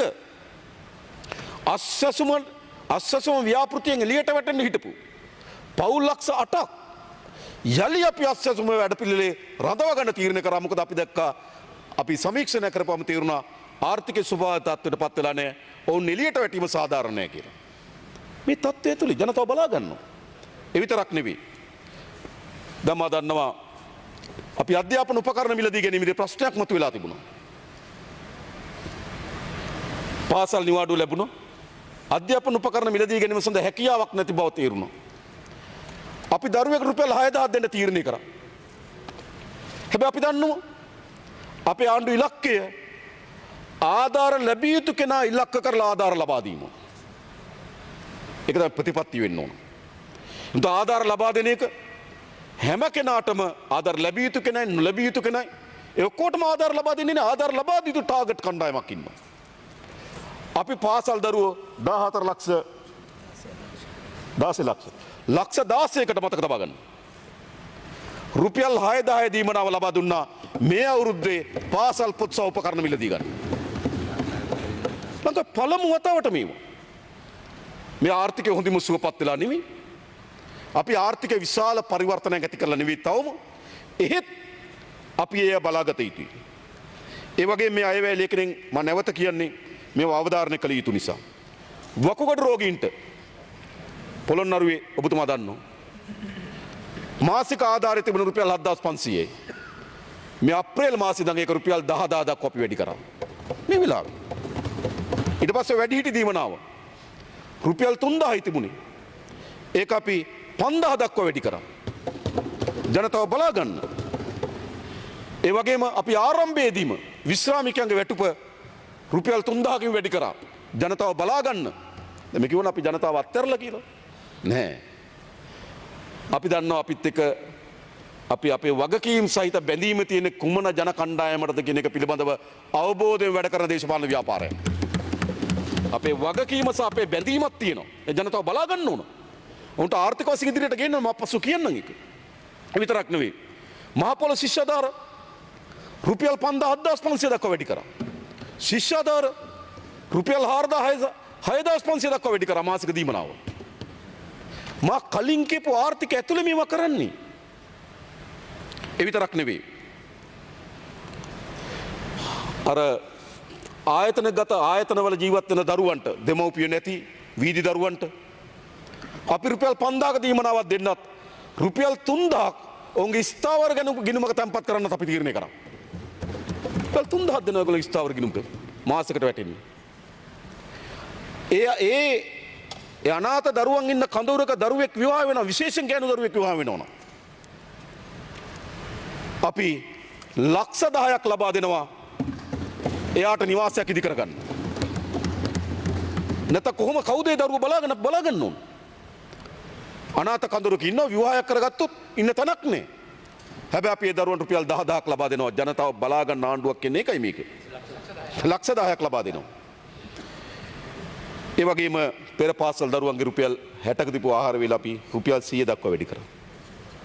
ඒ නිසා මම කියන්නේ අර එතුමා කියපු නිසා මතක් කරේ අපි මේ ජනතාවට වගකින ජනතාවත් එක්ක බැඳීමක් තියෙන පාලනය. ඊළඟ ප්‍රධාන ප්‍රශ්නේ රාජ්‍ය සේවක වැටුප් වැඩිවීම පිළිබඳව. අපි වැළුව අපේ රාජ්‍ය සේවයේ තියෙන ගැටලු දෙකක් හඳුනාගත්තා. එකක් අපේ රාජ්‍ය සේවකීන් රට අත්තරලා යන යම් විශේෂ වෘත්තීමේ නිපුණතාවයක් තියෙන කණ්ඩායම් රට ඇතෑරලා යන ප්‍රවණතාවයක් තියෙනවා. එක. දෙක යම් හැකියාවක් වෘත්තීමේ නිපුණතාවයක් තියෙන කෙනෙක් රාජ්‍ය සේවයට ආකර්ෂණය කරගන්න බැරි දුබලතාවයක් තියෙනවා. සාමාන්‍ය ගත්තොත් අපේ රටේ කුසකර්ම අමාත්‍යාංශය ගත්තොත් එහි ලේකම්වරයා විශාල සේවක සංඛ්‍යාවකට වගේම විශාල ජනතාවකට කාර්යයන් වෙනුවෙන් මැදිහත් වෙන ලේකම්වරයෙක්. හැබැයි යම් සමාගම ප්‍රධාන විධායක නිලධාරියා සමහර සමාගම්වල ප්‍රධාන විධායක නිලධාරියා මිලියන 4-5ක් ගන්නකොට අපේ ලේකම්වරයෙකුට ලැබෙන සොච්චම් වැටුපක්. අපිට ඉතාම ඒ පිළිබඳ කැපැසිටි එකක් ධාරිතාවක් තියෙන නිලධා කණ්ඩායම් රාජ්‍ය සේවයට ආකර්ෂණය කරගන්න බෑ. එයි රාජ්‍ය සේව වැටුප් ඉතාමත් පහළ තලයක තිබුණි. ඒ නිසා රට ඇත්තර යාම සහ හැකියාවන් සහිත කණ්ඩායම් රාජ්‍ය සේවයට ආකර්ෂණය කර ගැනීමේ දුබලතාවයක් තිබුණා. ඒ නිසා අපි කල්පනා කරමු මේ අසීරුතාව මැද්දේ හරි රාජ්‍ය සේවකගේ මූලික වැටුපේ ඉතාමත් දැනෙන වැඩි කිරීමක් කරන්න ඕන කියලා. අපි කරා. මම හමුණා වෘත්ති සමිති ගණනාවක් මේ කාලේ. හැම වෘත්තීය සමිතියම කිපි කතාව මොකද්ද? අපි අපේක්ෂා නොකරන ලද මූලික වැටුපේ වැඩිවීමක්. ඔබ හිතුවෙත් නෑ. හරිද? ඒ සේවක හිතුවෙත් මේ මූලික වැටුපේ වැඩිවීමක්. රුපියල් 53000ක වැටුප ගන්න කෙනෙකු වැටුප රුපියල් 94000 දක්වා වැඩි වෙන අවස්ථා. සටන් කරලා ඉල්ලුවේ මෙහෙම මූලික වැටුප වැඩිවීම පිළිබඳ සංවාදයක් තිබුණේ. මේක අපිට හරි ලේසි රුපියල් 10000ක් එල්ලගෙන ගියා නම් එල්ලන්න තිබුණා. 25000ක් එල්ලන්න තිබ්බා. හරිද? නමුත් විද්‍යාත්මක ක්‍රමයකට මේ මූලික වැටුප් වැඩි කිරීම පිළිබඳ අපි තීරණයක් ගත්තා. මොකද මේ රාජ්‍ය සේවයට ඒ ධාරිතාව තියෙන කණ්ඩායම් කැඳවන්න ඕන. අද අපිට රාජ්‍ය සේවයට හොඳ ඇකවුන්ටන්ට් කෙනෙක් ගන්න අමාරුවක් තියෙනවා. අපි විශේෂම IT ශාස්ත්‍රය පිළිබඳව අපි අධ්‍යයනය කරමින් යනවා. වෙනම පැකේජ් එකක් අපි දෙන්න ඕන IT ශාස්ත්‍රය මේ රාජ්‍ය සේවයට ගේන්න. එහෙම නැත්නම් බෑ. නිකන් කම්පියුටර් ඔබනාය විතර ඉඳලා හරියන්න අපි මේ කරන වැඩේට යන්න. මොකද විශේෂ හැකියාවන් ධාරිතාවන් තියෙන කණ්ඩායම් රාජ්‍ය සේවයට කැඳවන්න නම් ඒ රාජ්‍ය සේවය යම් ආකර්ෂණීය වැටුප් තලයක පිහිටවන්න ඕන. අපි ඒ දේ කරා. ඒ කියන්නේ අපි ආකාර කීපයක සහනය. එක අපි ඒගොල්ලන්ට දුන්නා මූලික වැටුපේ වැඩි කිරීමක් කරා. දෙක ඒගොල්ලන්ට අමතර දිනයක වැඩ කරනවා නිවාඩු දිනයක වැඩ කරනවා නම් නිවාඩු දිනයක වැඩ කරන ලැබෙන ප්‍රමාණය වැඩි කරා. දැන් මේ අප්‍රේල් මාසයේ පළවෙනිදාට පෙර මේ කාලේ කවුරු හරි කෙනෙක් නිවාඩු දිනයක වැඩ කරා නම් ඒ නිවාඩු දිනේ වැඩ කරාට වඩා වැඩි වැටුපක් අප්‍රේල් මාසයේ පළවෙනිදාකින් පස්සේ හම්බ වෙනවා. කවුරු හරි කෙනෙක් අමතර රාජකාරී හෝ අමතර කාලයක් වැඩ කරා නම් පැයක් දැන් පැයකට ගෙවන ගානට වඩා වැඩි ගාණක් පැයකට හම්බ වෙනවා අප්‍රේල් මාසයේ ඉඳන්. අපි ඒක වැඩි කරා. ඊළඟ වැටුප් වර්ධක කවදාවත් සාකච්ඡාවක් තිබුණා වැටුප් වර්ධක ගැන. සාකච්ඡාවද කවුරුත් කියන්නේ වැටුප් වර්ධක වැඩි කරන්න කියලා. අපි කල්පනා කරා මේ වැටුප් වර්ධක ඉතා සොච්චම් වැටුප් වර්ධකයක් තියෙන්නේ. අපි තීරණය කරා සිට 80කින් මේ වැටුප් වර්ධක වැඩි කරන්න. රුපියල් 250ක වැටුප් වර්ධකයක් තියෙන කෙනෙකුට රුපියල් 450ක් ලැබෙනවා. රුපියල් 500ක වැටුප් වර්ධකයක් තියෙන කෙනෙකුට රුපියල් 900ක් ලැබෙනවා. වැඩි කරා. ඒ විතරක් නෙවෙයි. මේ රාජ්‍ය සේවකයන්ගේ සහ පෞද්ගලික විශාල දුක් ගැනවිල්ලක් තිබුණා. තමන්ගේ වැටුපෙන් තමට දරා ගන්න බැරි බද්දක් කැපෙනවා කියලා. අපි ලක්ෂේ බදු සීමාව ලක්ෂේ කමාර දක්වා වැඩි කරා. මම දැක්ක ඊයේ කිව්වා 6න් පස්සේ පටන් ගන්නේ 18 කියලා. 6න් පස්සේ පටන් ගන්න ඊළඟ 6 ඊළඟ 18. තේරුණා 6 දෙකක් තියෙනවා. පළමු ලක්ෂ 18 මුළුමනින්ම නිදහස්.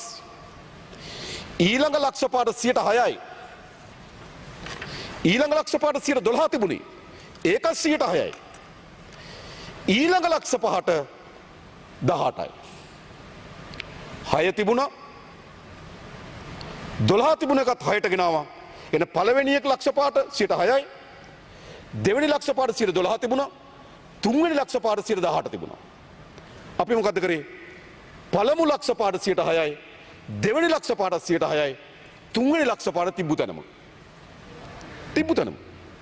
ඒකේ මොකද්ද ප්‍රතිලාභය? ලක්ෂ එකමාරක් ගන්න වැටුප් ගන්න කෙනෙකුට බද්ද 100ක් නිදහස්.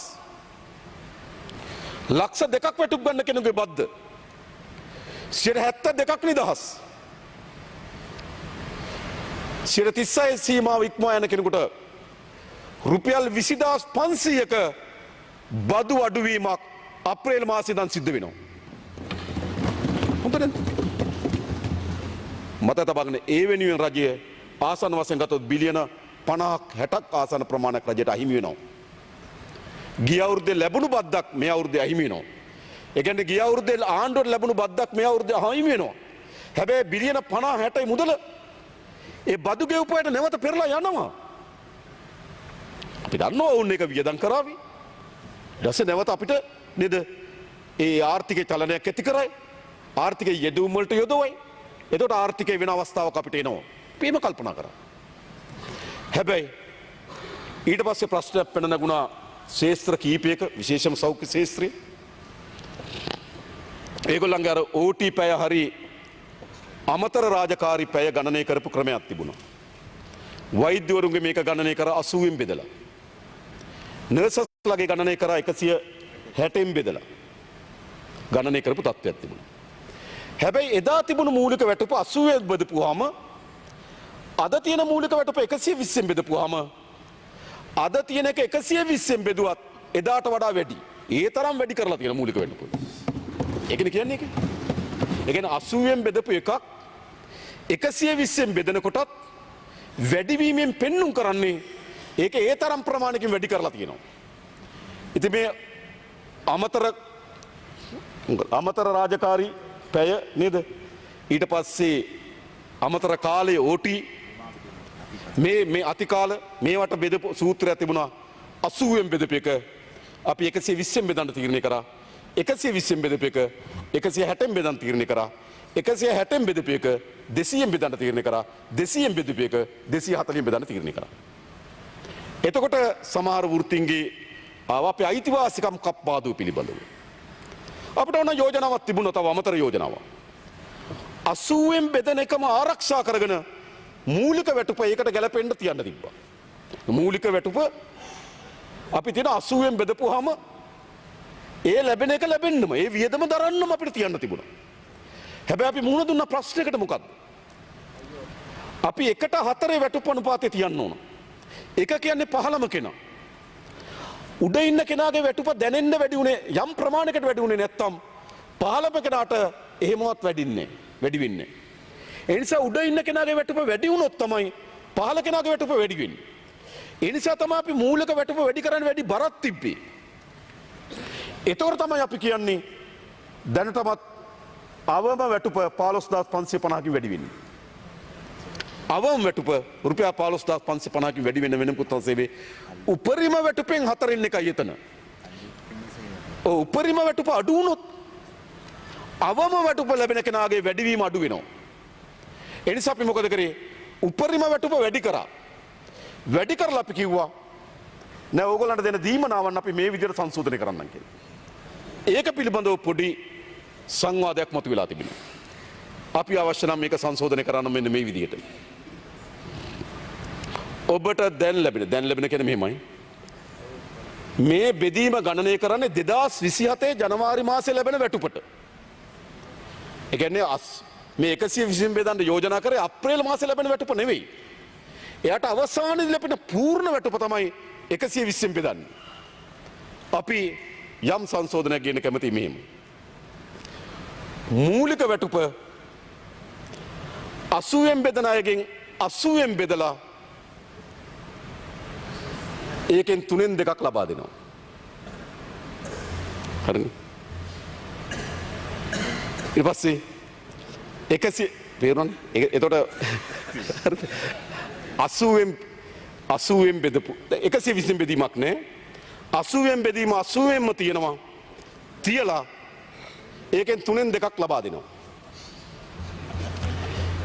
120න් බෙදපු එක 160 වුණානේ. ඒක 120ම බෙදලා 4න් 3ක් ලබා දෙනවා. 160 200 වුණානේ. 200 කරන්නේ නැතුව ඒක 160න්ම බෙදලා 5න් 4ක් ලබා දෙනවා. හරිද? 200 240 වුණානේ. 200 240 වුණානේ. ඒගොල්ලන් 200ම බෙදලා 6න් 5ක් ලබා දෙනවා. හරිද? ඉතුරු ටික ආර්ථික ඉතාමත් හොඳ ස්ථාවර භාවයක් නිර්මාණය වුණා අපි ලබා දෙනවා. ඒගොල්ලෝ කියනවා නම් මේගොල්ලන්ගේ අර 80න් බෙදීම අයිතියක් කියලා අපි අයිතිය ආරක්ෂා කරලා දෙන්නම්. හැබැයි මේ වැටුප් වැඩිවීම දෙන්නේ ඒකෙන් 3න් 2යි. 120 බෙදීම ඔවුන්ගේ අයිතියක් නම් 120න් අපි බෙදන්නම් මේ අවුරුද්ද ලබා දෙන්නේ 4න් 3යි. මේ කාලේ 160න් බෙදීම ඔවුන්ගේ අයිතියක් නම් 160න් බෙදන්නම් ලබා දෙන්නේ 5න් 4යි. 200න් බෙදීම ඔවුන්ගේ අයිතියක් නම් නේද 200න් බෙදන්නම් නේද ඒ අර විදියට ලබා දෙන්න. හරිනේ. හරි මම හිතන්නේ එතකොට හරි. එතකොට ඒගොල්ලන්ගේ නේද මූල ධර්ම අපි ආරක්ෂා කරලා දීලා තියෙනවා. අභිමානයේ මේ සියල්ල රැකිලා දීලා තියෙනවා. හරිනේ. ඊළඟ ප්‍රශ්නය විශේෂ ප්‍රශ්නයක් මතුවලා තමයි විශ්වවිද්‍යාල ආචාර්යවරුන්ගේ ආධුනික කතිකාචාර්යවරුන්ගේ වැටුප. ඒ ආධුනික කතිකාචාර්යවරයෙක් ඊට සමාන වෘත්තියකට යනකොට අපි දන්න සාමාන්‍යයෙන් කතිකාචාර්යවරු බැඳෙන්න පළවෙනි පන්ති උපාධියක් දෙවෙනි පන්ති උපාධියක් තියෙන්න ඕන. එමෙ උපාධියක් ගත්ත කෙනෙක් තමයි ආධුනික කතිකාචාර්යවරයෙක් හැටියට බැඳෙන්නේ. හැබැයි ඊට වඩා අඩු කෙනෙක් ඒට අදාළ වෘත්තියකට යනවා. එතකොට ඒට අදාළ වෘත්තියට යනකොට එයාගේ වැටුප වැඩි ආධුනික කතිකාචාර්යවරයාගේ වැටුප අඩුයි. රුපියල් 3000ක් විතර වඩුවීමක් තියෙනවා. අපි යන්නේ ආධුනික කතිකාචාර්යවරයාගේ අසාධාරණය අපි දැකලා ඒක වෙනස් කිරීම සඳහා ඔහුගේ වැටුප රුපියල් 3035කින් වැඩි කරනවා අපව. ඒතර මේ ප්‍රශ්නේ තව සමග හිතන්නේ අපි විශ්වවිද්‍යාලාචාර්යවරුන්ගේ ප්‍රශ්නේ නේද? ඒකත් අපි බේරන්න. එතකොට ආධුනික කතිකාචාර්යවරයා තිබුණා නම් අපි මේ වෘත්ති සමිතියත් සාකච්ඡා කරා නේද? ඔවුන්ගේ ඉල්ලීම තිබුණේ මොකද්ද? ආධුනික කතිකාචාර්යවරයාගේ වැටුප අර සමහර වෘත්තීන් එක වැටුපට වඩා උඩින් තියෙන්න ඕන. අපි ඒක ආරක්ෂා වෙන විදිහට සංශෝධනය කරන්න. ඉතින් අපි ඒ විදිහට මොකද කරලා තියෙන්නේ? මේ සියල්ලම අපේක්ෂා කරන්නේ කුමක්ද? අපිට ඉතාමත් හොඳ කාර්යක්ෂම රාජ්‍ය සේවයක් අවශ්‍යයි. මම පසු කියන්නම් වැටුප් ලබා ගන්නට තියෙන වගකීම මොකද්ද කියලා. මේ කරන්න ඕන. හැබැයි ඊට ප්‍රතිපක්ෂව මොකද කරමින් තිබෙන්නේ? ඊට ප්‍රතිපක්ෂ දේශපාලන අධිකාරිය මොකද කරමින් තිබෙන්නේ? දැන් ඔයගොල්ලෝ අපි සමහර ඒවා දැන් තමයි දන්නේ. දැන් මම ජනාධිපති වුණාම මට විශ්‍රාම වැටුපක් හම්බෙන മന്ത്രിවරයාගේ. කලින් අයටත් හම්බෙලා හොඳයි. ඒ කියන්නේ ජනාධිපති වැටුපට අමතරව මට മന്ത്രിවරයාගේ විශ්‍රාම වැටුප හම්බ වෙනවා. මම අද ලියුමක් දුන්නා മന്ത്രി විශ්‍රාම වැටුප මට එපා. පටන් ගන්න ඕන මේ රට හදන්න මතක තියාගන්න. මේ සැඟවුණු ආදායම කොතනකවත් කවුරු හෝ කෙනෙක් දැනන් හිටියද? മന്ത്രിවරයා ජනාධිපති වුණාට පස්සේ එයාට മന്ത്രിවරයාට හිමි විශ්‍රාම වැටුප හම්බ වෙනවා. ජනාධිපති වැටුපත් හම්බ වෙනවා. දෙකම සාක්කුවේ දාගෙන හොර පූස වගේ හිටිය ටීම් එක උන්. මේ කට්ටිය එහෙමයි. අපි ඒක දැනගත්ත. ඇත්තටම මම දැනන් හිටියේ නෑ මම හම්බ වෙනවා කියලා. පස්සේ තමයි දැනගත්තේ විශ්‍රාම වැටුප හම්බ වෙනවා. දැනගත්ත වෙලේ පාර්ලිමේන්තුවට ලියුමක් දුන්නා. මට විශ්‍රාම වැටුප එපා.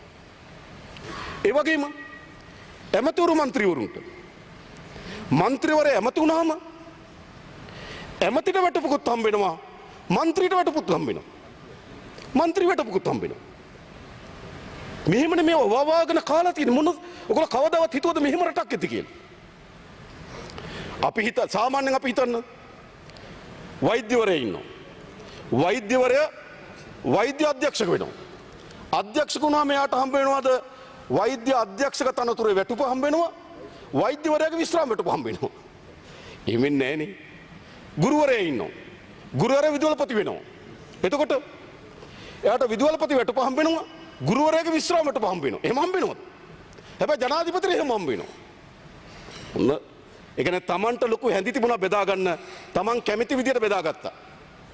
ඒ අනුව තමයි മന്ത്രിවරයා ඇමති වෙනකොට മന്ത്രി වැටුපත් හම්බ වෙනවා. ඇමති වැටුපත් හම්බ වෙනවා. අපි තීරණයක් ගත්තා අපේ ඇමතිවරු නියෝජ්‍ය ඇමතිවරු ගන්නේ മന്ത്രി වැටුප විතරයි. ලියුම් දීලා තියෙනවා. හැබැයි മന്ത്രി වැටුපට ඇමතිවරුන්ට තෙල් දීමනාවක් හම්බ වෙනවා. മന്ത്രി වැටුපේ മന്ത്രിවරයාට දෙන තෙල් දීමනාවත් අයින් කරලා වැටුප දෙන්නේ. සාධාරණේ ඇමතිවරයාට නියෝජ්‍ය අමාත්‍යවරයාට රජයෙන් ඉන්ධන දීමනාවක් දෙනවා. ඒ ඉන්ධනාම දීමනාව දෙන ගමන් മന്ത്രിවරයාට ආ ඉන්ධන දීමනාවක් දෙනවා. කැත නැද්ද මේව මේ රටේ? නෑ අපි മന്ത്രിවරයාට නියෝජ්‍ය අමාත්‍යවරයාට හිමි ඉන්ධන දීමනාව ගන්නවා. മന്ത്രിවරයාට හිමි වැටුපෙදී ඉන්ධන දීමනාව අයින් කරන්න. සාධාරණ වෙන්න ඕන මේ රටක් හදන්න. අපි කැපකිරීම කරලා තියෙනවා. ඊළඟ මොකද මේ රට වෙනස් කරන්න මේ දේශපාලන වෙනස් වෙන්න ඕන. ඔබතුමා නම් മന്ത്രിවරුන් ලොකු වැටුපක් දෙන්න ඕන කියලා ඉන්න තැනක ස්ථාවර වෙන්න කෙනෙක්. ඔව් අපි මේ රට ගොඩනගලා අපි හැමදෙනාටම වැටුපක් ලබා ගැනීම ඊටම යුක්ති සහගතයි කියලා මානසිකත්වයක් අපිට ඇති වෙනවා. දැන් අපිට තියෙන අපි ජනතාවගේ බදු මුදල් ඊතරම් ප්‍රමාණයක් ලබා ගැනීම යුක්ති සහගත නෑ මේ වෙලාව. යුක්ති සහගත වෙලාවක් අපි හදමු. අපි බලමු මේ වෙලාවේදී. ඒ වගේම සමා වෙන්න മന്ത്രിවරුන්ගේ විශ්‍රාමයට පහසු කරනවා. ඒ පණ තීතා ඉක්මනින් පාර්ලිමේන්තුවට ගෙනියන්න. ඊළඟ ජනාධිපතිවරුන්ගේ වරප්‍රසාද පණ සංශෝධනය කරනවා. ඒ පනතත් එක ඉක්මනින් පාර්ලිමේන්තුවට ගෙනවා. මට හිතෙන පාර්ලිමේන්තුව ඔක්කොම එකතු වෙලා අත උස්සන්න පුළුවන් පණ කීපයක් එයි. ඉක්මනින් ගෙනවා. ඒදි සංශෝධනය කරනවා. දැන් අත උස්සන්න ලෑස්තිලා ඉන්නේ.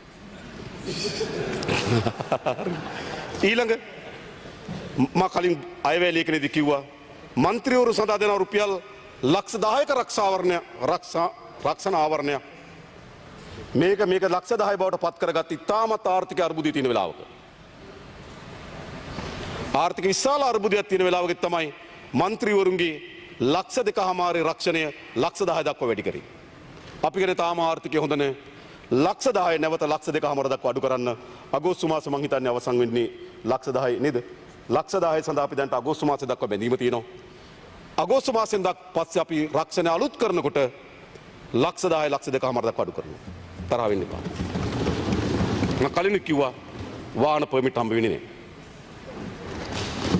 අපේ ප්‍රතිපත්ති ප්‍රකාශනයේ දිනවා മന്ത്രിවරුන්ට වාහනයක් ලබා දෙන්න ඕන තමන්ගේ දූර කාලයේදී කියලා. අපි මේ ප්‍රතිපත්තියේ ඉන්නවා. නමුත් මේ අය වේලේකෙන් අපිට එහෙම වාහනයක් මේ අවුරුදු ලබා දෙන්නත් බෑ. අපි යමු. අපි ඒ ගැන සැලකිල්ලක් කරනවා. ඊළඟ ගත්තොත් අපි අමාත්‍යවරු ප්‍රමාණය 21කට අඩු කරලා තියෙනවා. නියෝජ්‍ය අමාත්‍යවරු ඊට සරල ලෙස අපි ගොඩනගලා තිබෙනවා. අමාත්‍යවරුන් ලබා දෙන නිවාස ආරම ඔක්කොම අයින් කරලා තියෙනවා. මොකක් වෙනින්ද මේ? අපිට අවශ්‍යයි මේ දේශපාලන ස්ථාවරභාවයක් නිර්මාණය කරන්න. ඒ නිසා තමයි මම අහන්නේ. එතකොට മന്ത്രിවරුන් දේශපාලන අධිකාරිය මේ රට ගොඩ නැගීම සඳහා යම් කැපකිරීමක් කිරීමේ ආදර්ශය දෙනවා නම් මම හිතනවා රාජ්‍ය සේවකයන්ට ඒ සඳහා සූදානම් විය යුතුයි.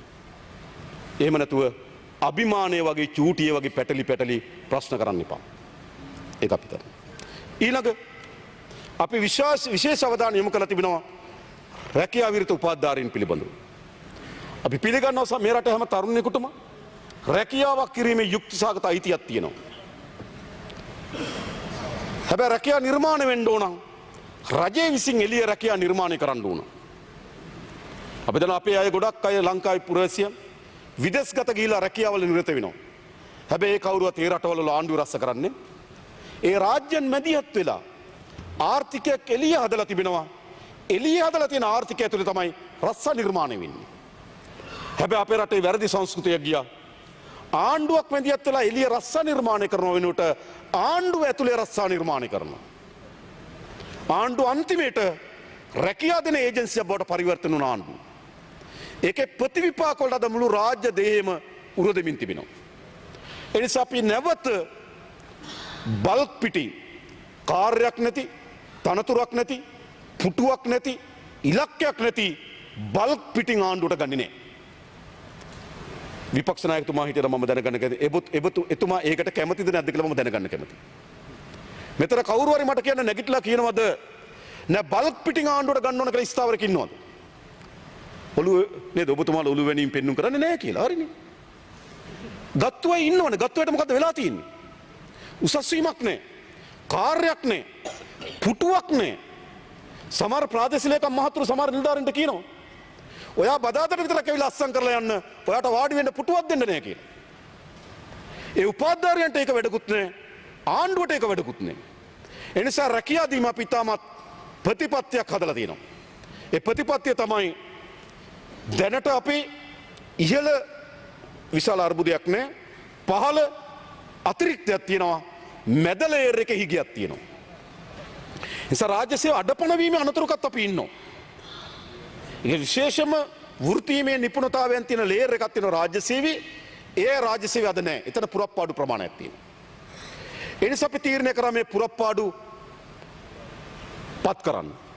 ඒ පුරප්පාඩු පත් කරනකොටත් මගේ අමාත්‍යංශ මම පුරප්පාඩු පුරවනවා. අර කිව්වේ. මගේ එක මම පුරවන උගේ එක ඌ පුරවනවා කියලා අපි එහෙම කරන්නේ නැහැ. මතකද කිව්වා? අපි එහෙම කරන්නේ නැහැ. අපි මොකද කරලා තියෙන්නේ? අගමැතිතුමියත් අගමැතිතුමගේ ලේකම්තුමාගේ ප්‍රධානත්වයෙන් අපි කමිටුවක් පත් කරලා තිබෙනවා. හැම අමාත්‍යංශම දෙපාර්තමේන්තුවම ඇවිල්ලා තමන්ගේ දෙපාර්තමේන්තුවේ තියෙන කාර්යභාරය ඒ සඳහා මේ පුරප්පාඩු වල තියෙන හිගේ විසින් ඇති කරන දුබලතාවයන් ඒ නිසා මේවා නිසි පරිදි අපිට කරගෙන යන්න විදියක් නෑ කියලා ඒගොල්ලෝ හේතු දක්වනවා. හේතු දක්වුවට පස්සේ කමිටුව විසින් අනුමැතිය දෙනවා මෙන්න මෙච්චර ප්‍රමාණයක් ඕගොල්ලෝ බඳවා ගන්න කියලා. එහෙම නැතුව තමන්ට තියෙන තැන් වල තමන් පුරවන ප්‍රතිපත්ති නෙවෙයි තියෙන්නේ. හොඳ නැද්ද මෙහෙම ආණ්ඩුවක් මම අහන්නේ ඔයගොල්ලන්ට? මෙහෙම ආණ්ඩුවක් ඕන මේ රටට. ඒ නිසා අපි දැනටවත් මම හිතන්නේ 15300ක් දැනට අපි පුරප්පාඩු හඳුනාගෙන තියෙනවා. ඒ කමිටුවෙන් 15300ක් පුරවන්න දැන් අපිට අවසර ලබා දීලා තිබෙනවා. ඔව් සංවර්ධන නිලධාරීන්ගේ ලොකු නඩුවට පැටලලා තියෙනවා. ඒකත් අපි ඉක්මනින් අධිකරණයට ගිහලා මෝෂන් එකක් දාලා ඔවුන්ගේ ගැටලුවත් අපි විසඳන්න බලාපොරොත්තු වෙනවා. ඒ විදිහට අපි දැන්ට මෙම ආයතන ඔක්කොම ආවෙන්නේ අපි අපේක්ෂා කරනවා 30000ක් පුරප්පාඩු පුරවන්න රජී. හැබැයි මොකද වෙන්න ඕනකම තිබෙන්නේ? අපිට පුරප්පාඩු පුරවනකොට දේශීය ආදායම් දෙපාර්තමේන්තුව පුරප්පාඩු පුරවන්නකම තිබෙන්නේ ඒකේ තියෙන පුරප්පාඩු ප්‍රමාණයට. හැබැයි ඉල්ලුම් පත්‍ර විශාල ප්‍රමාණයක් එන්න පුළුවන්. එහෙනම් මොකද කරන්න ඕන? විභාගේ වාඩි වෙන්න ඕන. ඒ තනතුරු වලට බඳවා ගැනීම නිසි පටිපාටියක් තියෙනවා. ඒ පටිපාටියට වාඩි වෙන්න විභාගෙට. එහෙම නැත්නම් බල්ක් පිටින් ඉල්ලන්න එපා. ඒකට කවුරුවත් මේ පාර්ලිමේන්තු කිසි කෙනෙක් ඒකට උඩගෙඩි දෙන්න එපා. ගොල්ලෝ හොඳින් තේරුම් ගන්න මේ රාජ්‍ය සේව විශාල අර්බුදයක අපි තියෙන්නේ. අපි රාජ්‍ය සේව පිළිගන්න පාලනයක්. හැබැයි අපි මේ රාජ්‍ය සේව ලබා දීම සඳහා දරන වැයබර වැඩි. එනිසා අපි වැයබර අඩු කිරීම සඳහා සැලසුම් හදලා තිබෙනවා. එකත් අපි අගමැතිතුමිය සහ එතුමියගේ ලේකම්තුමාගේ ප්‍රධානත්වයෙන් අපි කමිටුවක් පත් කරලා තිබෙනවා. අපේ රාජ්‍ය ආයතන තිබෙනවා එකම කාර්ය කරන ආයතන කීපයක් තියෙනවා. සමහර රාජ්‍ය ආයතන ගොඩනැගිලා තිබෙනවා. ඒවා ගොඩනැගින යුගයේදී තිබුණු කාර්යභාරය දැන් අවසන් වෙලා තිබෙනවා. තවදුරටත් ඒ රාජ්‍ය ආයතන ඕනද? නිසා සමහර ආයතන වසා දමන්න, සමහර ආයතන ඒකාබද්ධ කරන්න, සමහර ආයතන වල අරමුණ වෙනස් කරන්න. දැනටම කමිටුව විසින් අපිට නිර්දේශ ලබා දීලා තිබෙනවා. සමහර ආයතන එක යුගයකදී ඒ කාර්යභාරය සඳහා ඒ ආයතන ඕන වුණා. හැබැයි අද දශක ගණනාවක් ගිහිල්ලා ඒ අවශ්‍යතාවය අද නෑ රාජ්‍ය ආයතන. හැබැයි අපි ඒක අර බරව කකුල වගේ බරක් හිටියට ගෙනියනවා. අවශ්‍ය නේ? ඒක කරන්න ඕනේ. එහෙනම් අපි ඒකාබද්ධ කරන්න පුළුවන් ආයතන ඒකාබද්ධ කරනවා. හඳුනාගෙන තියෙන වසාදම යුතු ආයතන වසා දමන්න ඕන. අරමුණ වෙනස් කරන්න ඕන ආයතන අරමුණ වෙනස් කරන්න ඕන. ඒ සඳහා දැනට අමාත්‍ය මණ්ඩලයට ඒ පිළිබඳ වාර්තාව ලැබිලා තියෙනවා. අපි ඒක අනුමත කරලා තිබෙනවා. නැවත ඒ ශේස්ත්‍රවල ගැටලුවක් තිබෙනවා නම් ඒ ගැටලුවට මුහුණ දෙන අය මේවා ගැන දැන් සාකච්ඡාව පටන් ගන්න පුළුවන්. අපි දැන් පත්‍රිකාව දාලා තියෙනවා. මා දන්න මහවැලි අධිකාරිය පිළිබඳ යම් ප්‍රශ්නයක් මතුවලා තිබෙනවා. නමුත් අපි එහෙම තීන්දුවක් දැන්ට තීන්දුව තියෙනවා. නමුත් මේක අවසන් තීන්දුව නෙවෙයි. ඒ ආයතන වලට ඇවිල්ලා කියන්න පුළුවන් නෑ මේ ආයතනය පවත්වා ගැනීම සඳහා මෙන්න මෙහෙම උවමනාවක් තියෙනවා. මේ ආයතන මේ වෙනින් අපිට වැදගත් කියලා කියනවා නම් නැවත ඒ ආයතනය පවත්වා ගැනීම වෙන සැලකිල්ලක් කරන්න පුළුවන්. හැබැයි මේ වැඩේ කවුරු හරි කරන්න ඕනේ නැද්ද මේ රටේ? අපි ආවේ ඒක තමයි සිස්ටම් චේන්ජ් කියන්නේ හොඳේ. අපි ආවේ මේ තියෙන එක මේ විදිහටම කරගෙන යන්න නම් අපිට හරි ලේසියි. හැබැයි අපි ආවේ මේ තියෙන එක රටටත් ජනතාවටත් සුබදායි ලෙස පරිවර්තනය කිරීම සඳහා තමයි අපි ආවේ. ඒක තමයි මේ කරමින් ඉන්නේ. ඒ පරිවර්තනය මේ කරමින් ඉන්නේ. එතනදී මම හිතනවා අපේ ව්‍යාපාරිකයන් විශාල කාර්යභාරයක් තියෙනවා. මම උන්ගේ සමුළුවකට ගිහලා කිව්වා හැම කෙනාම නිසි පරිදි බදු ගෙවිය යුතුයි. බදු ගෙවිය යුතුයි. බදු පැහැරගෙන අය ඉන්නවනම් බදු වලින් රිංගන අය ඉන්නවනම් බදු වංචා කිරීම සඳහා කවුරු හරි සූදානම් වෙනවා නම් ඒ හැම දෙනාටම විරුද්ධව තවත් අපි නීතිය ශක්තිමත් කළ ක්‍රියාත්මක කරනවා. සාධාරණ බද්දක් ගෙවන්න ඕන. හැබැයි අපි ඒගොල්ලන්ට සහතිකයක් දෙන්නම්. ඔබ ගෙවන බද්දේ සෑම රුපියලක්ම දේව කාර්යයක් වගේ අපි බලා ගන්නවා. සෑම රුපියලක්ම. මම දන්නවා ඒ බදු ගෙවන පුරවැසියන්. ඒ කර්මාන්තකරුවා තමන් මහන්සි වෙලා තමන්ගේ ව්‍යාපාරය රැක බලාගෙන තමන් විශාල ලෙස දායකත්වය සපයලා ගොඩනගලා ආර්ථිකයක් හදලා තියෙනවා. ඒකෙන් ආණ්ඩුව බද්දක් ගන්නවා. ඒක සරල නේ? එයාගේ ව්‍යාපාරය එයා උපයන ලාභයෙන් ආණ්ඩුව ගාණක් ගන්නවා. මොකද වෙන්න ඕන? අන්නේ ආණ්ඩුවට ලබා දෙන හැම රුපියලක්ම අපි පරිස්සම් කරන්න ඕන.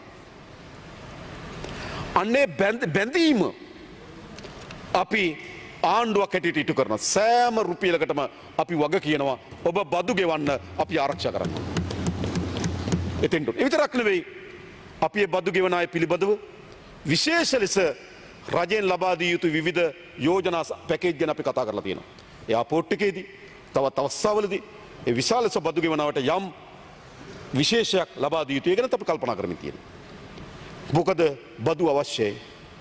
හැබැයි අපි දන්නවා අපේ රටේ බදු අධෛර්යයටපත් උනේ ඇයි? මට එක ව්‍යාපාරිකයෙක් කිව්වා ලංකාවේ ප්‍රධානම ව්‍යාපාරිකයෙක්.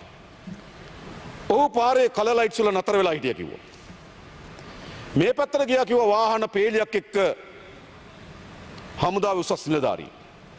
අනිත් පැත්තට ආවා කිව්වා ඇම්බියුලන්ස් එකක් එක්ක රටේ නායකයෙක්. එයා කිව්වා බදු ගෙවපු මම පාරේ නතර කරගෙන බදු වියදම් කරන කෙනා මාව පහු කරගෙන යනවා. ගෙවයිද බදු? මෙන්න මේ දේශපාලන සංස්කෘතිය අපි ඇති කරන්නේ ඒ නිසා තමයි. උන්ට විශ්වාසයක් ඇති කළ යුතුයි.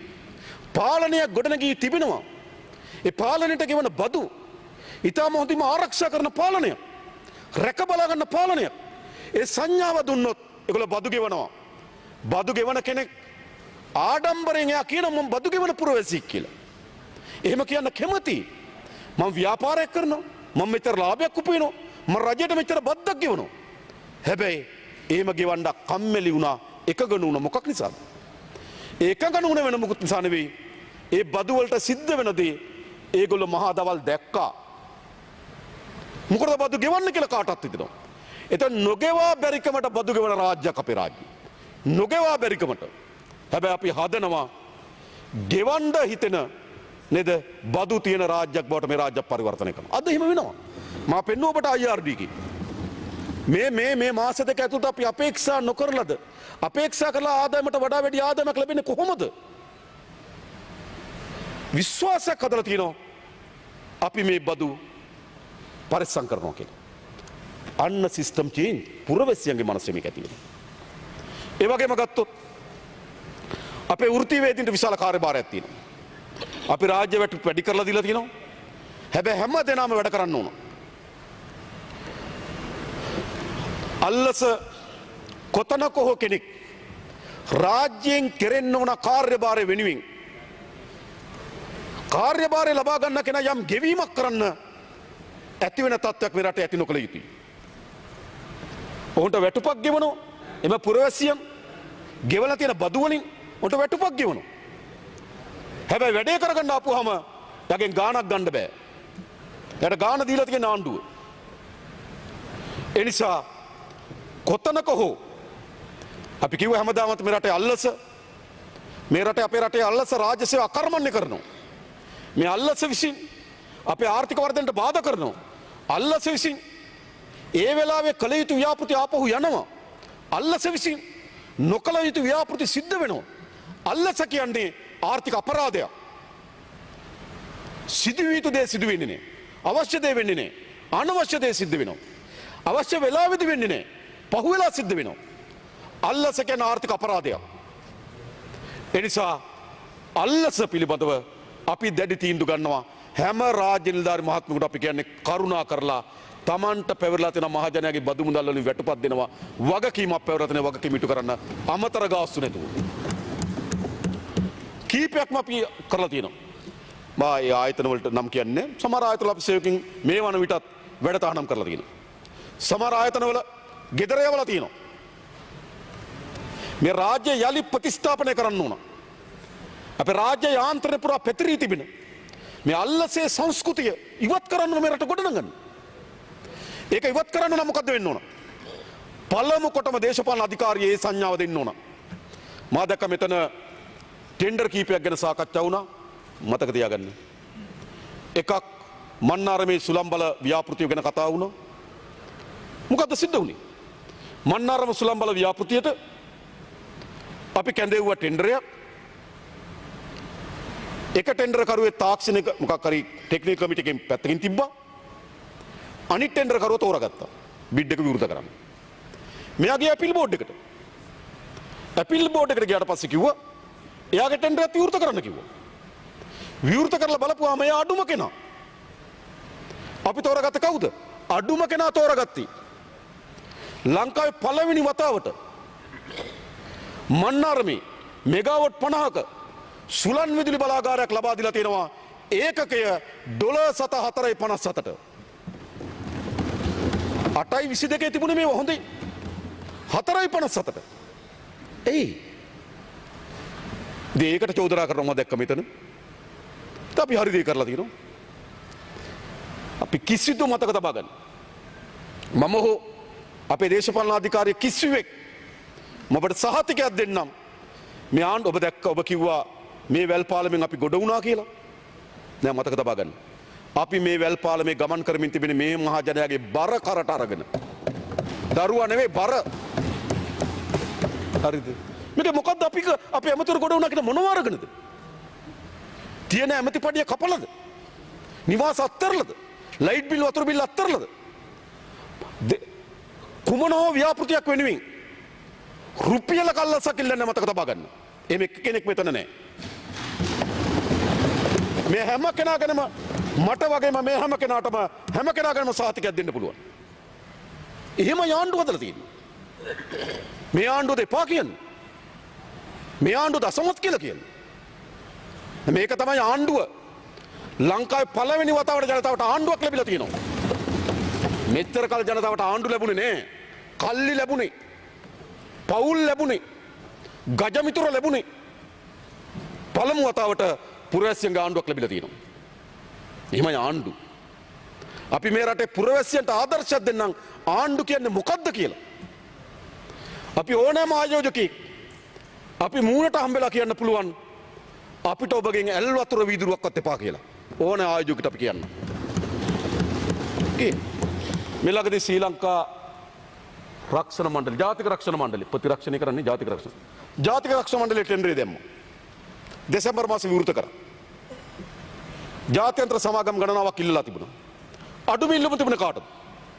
ජෝර්ජ් ස්ට්‍රූ. අපි දුන්නා. කොහෙවත් එක් කියවෙන්නේ? අපි වල දේශපාලන පසුබිම් බැලුවද? කවුද කියලා බැලුවද? විරුද්ධවාදීද කියලා බැලුවද? අඩුම ටෙන්ඩරේට අපි දීලා තියෙනවා. එහෙමයි ආණ්ඩු කරන්නේ. හැබැයි ඒ විදිහටම නෙළුම් කුළුණක් දීලා තියෙනවා. ඒක ගැන හොයනවා. ඒ විදිහට නෙමෙයි. නෙළුම් කුළුනේ ආපන ශාලාව තියාගෙන යන්න. ඒක වෙනම හොයනවා හොඳයි. නෙළුම් කුළුනට පාඩුයි. හරිද? නියෝජිත ආයතනයේ ලාභයි. අපේ හෝටලේ අපි උයන්නේ අපි කණ්ඩ දෙන්නේ අපේ සේවකයෝ ඒගොල්ලෝ නමට ලාභ ගන්නවා. එහෙම කරන්න බෑ බිස්නස්. ඒක අපි පරීක්ෂණය කරන්න.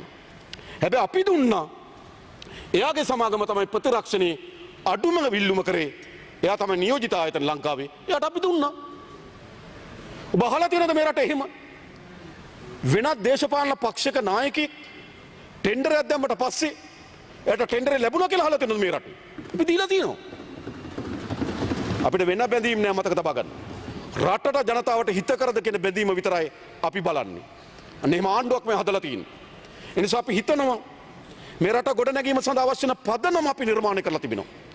ආර්ථික ස්ථාවරභාවය නිර්මාණය කරලා තියෙනවා. ශක්තිමත් රාජ්‍ය සේවයක් නිර්මාණය කිරීම සඳහා අපි පය තබලා තිබෙනවා. ඊට පස්සේ අපි ගත්තොත් දේශපාලන අධිකාරිය ඒ සඳහා අධිතනින් වැඩ කරන තැනකට අවිලා තියෙනවා. නීතිය විධානයේ ආධිපත්‍ය අපි තහවුරු කරමින් තිබෙනවා. මම දැක්ක විශාල ආందోලන තුඩුන පොලිස්පතිවරයාගේ ප්‍රශ්නය. නේද? අපි ඇඟිලි ගහලානේ. එක ජනාධිපතිවරයෙක් ඉන්නවා. ඒ ජනාධිපතිවරයා පත් කරපු පොලිස්පති හිරේ ඒ ජනාධිපතිවරයා පත් කරපු මහ බැංකුව අධිපති රටින් පැනලා. Fed notice. හැබැයි ගිහිල්ලා ටීවී වලත් කතා කරනෝනේ. අහන්න.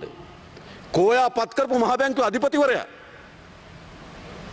කෝ ඔයා පත් කර මේ රටේ මහජනක විශාල විරෝධයක් තියද්දී ඔයා පත් කර පොලිස්පති කෝ හිරේ ඒගොල්ලෝ රටවල් පාලනය කරන්න. ඒගොල්ලෝ රටවල් පාලනය කරන්න. මට කියන්න අපි රාජ්‍ය සේවයේ ශ්‍රේෂ්ඨාධිකරණයට අධිකරණ පදයට අපි විශාල තනොත් පත් කිරීම ගණනාවක් කරා. මේත කාලේ පුරප්පාඩු පත් කරලා තිබෙනවා. හැබැයි කිසි කෙනෙකුට ඇඟිල්ල දික් කරන්න පුළුවන්ද මෙයා වැරදි කියලා? අපි දන්නේ අපි ඒගොල්ලෝ ඇසුරු කරලා නැහැ. අපි ඒගොල්ලෝ පත්වීම දෙනකොට විතරයි අපි දන්නේ. අපි හැබැයි ඒගොල්ලන්ගේ පුද්ගලික ලිපිගොනුව ගෙනල්ලා අපි හොඳට පරීක්ෂණ කරලා තමයි අදාළ තනුරුල් පිරිනමලා තියෙන්නේ. සමහර තැන් ටිකක් තියෙනවා තාමත් පොඩි දොබි අබල දුබල තියෙන අපි ඒව වෙනස් කරන්න. එම කරන්න ඕන. මේ රට ගොඩනැගීම සඳහා අවශ්‍ය වෙන ඒ යාන්ත්‍රණය අපි ශක්තිමත් කරමින් ඒ නිසා පදනම රාජ්‍ය සේවය, දේශපාලන අධිකාරිය, ආර්ථික ස්ථාවරභාවය, නීතිය විධානය ආධිපත්‍යය සෑම කෙනාටම සමානව නීතිය ක්‍රියාත්මක කරන රටක්. ඔබ හිතන්න අද ජාතික ජනබලවේගයේ ආණ්ඩු නොහිටින්න හිටපු පොලිස්පතිවරයා දවසකට හරි රිමාන්ඩ් වෙයිද කියලා මට කියන්න. කවුරු හරි නැගිටලා කියන අපේ ආණ්ඩුව කරත් මේක වෙනවා කියලා. ඕගොල්ලන්ගේ ආණ්ඩුව වෙන්නේ නැහැ. මට අපි දන්නවනේ වෙන්නේ නැහැ. අපි කරනවා. අපිට වෙන බැඳීම් නෑ මතක තබා ගන්න. අපිට තියෙන මේ රට පිළිබඳවත් මේ රටේ මහජනයා පිළිබඳවත් තියෙන බැඳීම විතරයි අපිට තිබෙන්නේ. ඒසයි පදනම හැදුවා. මෙතනින් පස්සේ අපේ ආර්ථික ගොඩනැගීම සඳහා අවශ්‍ය වෙන දිශානතිය අපි කල්පනා කරමින් තිබෙනවා. විශේෂයෙන් ගත්තොත් අපිට අවශ්‍යයි කරුණු කීපයක් අපි සම්පූර්ණ කරගන්න ඕන. එකක් මේ ඩිජිටල් කරන ව්‍යාපෘතිය. ඒක ඉතා වේගෙන් අපි සම්පූර්ණ කර ගැනීම සඳහා බලාපොරොත්තු වෙනවා. විශේෂයෙන්ම අපි 2012 ඉඳන් සාකච්ඡා කරමින් තිබෙන මේ UDI එක අපි ඔවුන් යම් කාලයක් කියලා තිනවා. ඒ කාලෙට චුට්ටක් මම වැඩි කරලා කියන්නම්. අවුරුදු දෙකමාරක් ඇතුළත මේ ඩිජිටල් හැදුරුම්පත ලංකාවේ ක්‍රියාත්මක කරනවා. ඔවුන් ඊට වඩා වැඩි කෙටි ඉලක්කයක් මට දීලා ඊට වඩා අඩු ඉලක්කයක් දීලා තිනවා. මම ටිකක් වැඩි වුණොත් කිව්වේ කාර්ය අසාර්ථක වුණොත් නේද කරගන්න බැරි වුණොත් මම අවුරුදු දෙකමාරක් ඇතුළත. ඒතර අපේ සියලු ගනුදෙනු මේ පද්ධතියට අපි ගේන සැලසුම් කරනවා. එහා සමාන ලෙස අපි ක්‍රමානුකූලව අපේ මුදල් නෝට්ටු පරිහරණය අවම කිරීම සඳහා සැලසුම් හදමින් තිබෙනවා. දැන්පට මුදල් අමාත්‍යාංශ අපේ ජනාධිපති ලේකම් කාර්යාලයත් මහ බැංකුව අධිපතිතුමා ආකාර කණ්ඩායම එක්ක එකතු වෙලා කොහොමද මේ කඩදාසි නෝට්ටු පාවිච්චි කරන එක අඩු කරන්න සඳහා අවශ්‍ය වෙන ප්‍රතිපත්තිම තීරණ මේ අයවැයෙන් පස්සෙත් අපි ප්‍රධාන තීරණ කීපයක් දැනුම් දෙන්නම්. මෙන්න මේවා අපි තීරණය කරනවා මේ මුදල් නෝට්ටු පරිහරණය අතර කරන්න ඕන. අද අපේ රට විශාල අල්ලස සිද්ධ වෙන්නේ මේ මුදල් නෝට්ටු වලින්. පොර බෑග් වල දාගෙන සල්ලි අරන් අවිලා තියෙනවා. බීෆ් කේස් වල දාගෙන ඉඩම් අරන් ගිහපු ඉතිහාස අපි දකිනවා. මේ ඔක්කොම නෝට්ටුත් එක්ක සිද්ධ වෙලා තියෙන ගනුදෙනු. ඒ නිසා අපි නෝට්ටු රහිත ආර්ථිකයකට පරිවර්තනය කිරීම සැලසුම් හදලා තියෙනවා. ඩිජිටල් කරණය. අනිත් පැත්තෙන් ගත්තොත් අපි මේ ඩිජිටල් කරණය හරහා අපේ ගම සහ නගරය අතර තියෙන දුරස්ථභාවය අවම කිරීම සඳහා අපි සැලසුම් හදනවා. ඒ ප්‍රවිෂ්ඨ වෙලා නගර කෙනෙකුට දත්ත තොරතුරු ලබා ගන්න පුළුවන් ආකාරයෙන්ම ගමේ කෙනාටත් ඒක ලබා ගත යුතුයි. ඔහු ගමේ ජීවත් වෙන හේතුව මත, ඔහු නගරේ ජීවත් වෙන හේතුව මත ඔවුන්ට දත්ත තොරතුරු ප්‍රවිෂ්ඨ වීමේ හැකියාව වෙනස් නොවිය යුතුයි. එනිසා අපි ගම සහ නගරය අතර තියෙන දුරස්ථභාවය සමනය කිරීම සඳහා මේ ඩිජිටල් කරන ව්‍යාපෘති අපි ක්‍රියාත්මක කරනවා. අනිත් පැත්තෙන් අපි කාර්යක්ෂම කරනවා. දැනටමත් ජනාධිපති අරමුදල ඉස්සර ෆයිල් එක අරගෙන ජනාධිපති ලේකම් කාර්යාලයට එන්න ඕන. අපි දැන් ප්‍රාදේශීය ලේකම් කාර්යාලය දක්වා ව්‍යාප්ත කරලා තියෙනවා. ඔන්ලයින් අපිට ඇප්ලිකේෂන් එක එවන්න අපි අනුමත කරනවා මුදල් යවන account එකට. අපි දැන් ඒක කරලා තියෙනවා. අපි හිතුවටත් වඩා වැඩි වේගෙන් 60%කින් ජනාධිපති ලේකම් කාර්යාලයට ෆයිල් උස්සගෙන එක අඩු වෙලා තියෙනවා. ඉතුරු 40% ඉතා ඉක්මනින් අඩු වෙයි කියලා අපි හිතන. ඒ කියන්නේ පුරවැසියන් මේ ඔන්ලයින් මේ ඩිජිටල් වලට ඉතා ඉක්මනින්ම අනුගත වෙන්න ලෑස්ති පුරවැසියන්. අපි විදේශගත ශ්‍රී ලාංකික උප්පන්න සාතිකයේ ඒ ගැනීම උප්පන්න සාතික මරණ සාතික විවාද සාතික ලබා ගැනීම සඳහා අවස්ථාව ලබා දීලා තියෙනවා. වෙනද තානාපති කාර්යාලය නේද මල්ලි පුරවලා මෙහෙට ඇවිල්ලා මෙහි අස්සංගාලා හෙට වෙනස් කරලා තියෙනවා. අපි ඒ වගේම ගෞපේ හරහා රාජ්‍ය ආයතන දැන්ට ගණනාවක් දැන්ට අපි කීපයක් තෝරගෙන තියෙනවා. එන්න අපි වැඩ කරනවා. රජයේ සියලු ගෙවීම් ගෞපේ පද්ධතිය හරහා ගෙවන්න පුළුවන් විදිහට ප්ලැට්ෆෝම් එක හරහා ගෙවන්න අපි සැලසුම් හදමින් තිබෙනවා. රජයේ සියලු ගනුදෙනු ඩිජිටල් පද්ධතියක් කරා ගෙවීම සඳහා කටයුතු කරමින් තිබෙනවා. ඒ නිසා ඩිජිටල් කරණය සඳහා හදලා තියෙන සැලසුම පියවරෙන් පියවර ඉදිරියට යමින් තිබෙනවා. කාර්යක්ෂමතාවය, ඒ වගේම වියදම් අඩු කිරීම, ඒ වගේම නාස්තිය අවම කිරීම, ගනුදෙනු සිද්ධ වෙන්නේ වර්චුවල් ලෝකේ නම් මේ දෙන්න කවුන්ටරේ ගාව මුණ ගැහුණොත් තමයි මේ අනිත් ගනුදෙනු සිද්ධ වෙන්නේ. හැබැයි කවුන්ටරේ ගාව මුහුණට මුහුණ දෙන්න මුණ ගැසෙන එක නතර කරනවා. ආයෝජන මණ්ඩලය අනුමැතියක් ගන්න. අනුමැතිය දෙන කෙනයි අනුමැතිය ගන්න කෙනයි කවුන්ටරේ ගාව හම්බුනාම වෙනස් ගනුදෙනු වෙනවා. මුණ ගැහෙන එක නතර කරනවා. ඔබ වර්චුවල් ලෝකෙ විතරයි හම්බ වෙන්නේ. ඒකෙන් ඇප්ලිකේෂන් එක එවන ඒකෙන් අනුමැතිය දෙනවා. එහෙම යන්න ඕනේ අපි එතන කරනවා. ඒ වගේම දැන් ඩිජිටල් කරන අපේ ප්‍රධාන සලස්මකට කටයුතු කරමින් තිබෙනවා ඉදිරි ඉලක්කය. ඊළඟ බලශක්තිය. අපි දන්න මේ කලාපී අපට බලශක්තිය කියන ඉතාමත් ඉහළ දරා ගන්න බැරි වියදම මත මේ කලාපී වැඩිම බලශක්තිය. හැබැයි දැන් විදුලි බිල අඩු වැඩි වෙන්නේ අවුව වැස්ස මත. වහින කාලට විදුලි බිල අඩු වෙනවා, පායන කාලට විදුලි බිල වැඩි වෙනවා. ඒ නිසා දැන් මේ අඩුවීම් වැඩිවීම් තිබෙන ස්ථාවර ලෙස නෙවෙයි. පද්ධතියේ නිෂ්පාදන වියදමේ හේතුවක් මත නෙවෙයි. මේ තියෙන අවුව වැස්ස මත විදුලි බිල තීරණය වෙන රටක් අපිට තියෙනවා. මේ ආර්ථිකයක් ඉස්සරහට යන්න බෑ. අඩුම තමයි අවුරුදු කීපයකට විදුලි බිල ස්ථාවරභාවයක් අපි ඇති කරන්න ඕන. තාමත් අපි අසමත් වෙලා තිබෙනවා. තාම තියෙන උච්චාවචන වෙන විදුලි බිල අඩු වෙනවා වැඩි වෙනවා නිරන්තරයෙන්. ඒ විදුලි බිල පවතින්න බෑ. ඒ අවුරුදු 3ක් වගේ කාලයක් ඇතුළත අපි අපේක්ෂා කරනවා අපේ විදුලි බිල ස්ථාවර මට්ටමකට ගේන්න. දැන් අපේ විදුලි ඒකකයේ කොස්ට් එක $7.13ක් වෙනවා. අපි අපේක්ෂා කරන එක $7.8 දක්වා අඩු කරන්න. ඉතින් නිෂ්පාදන පිරිවැය $7.5 දක්වා අඩු කරන්න. සැලසුමක් අද මියනවා.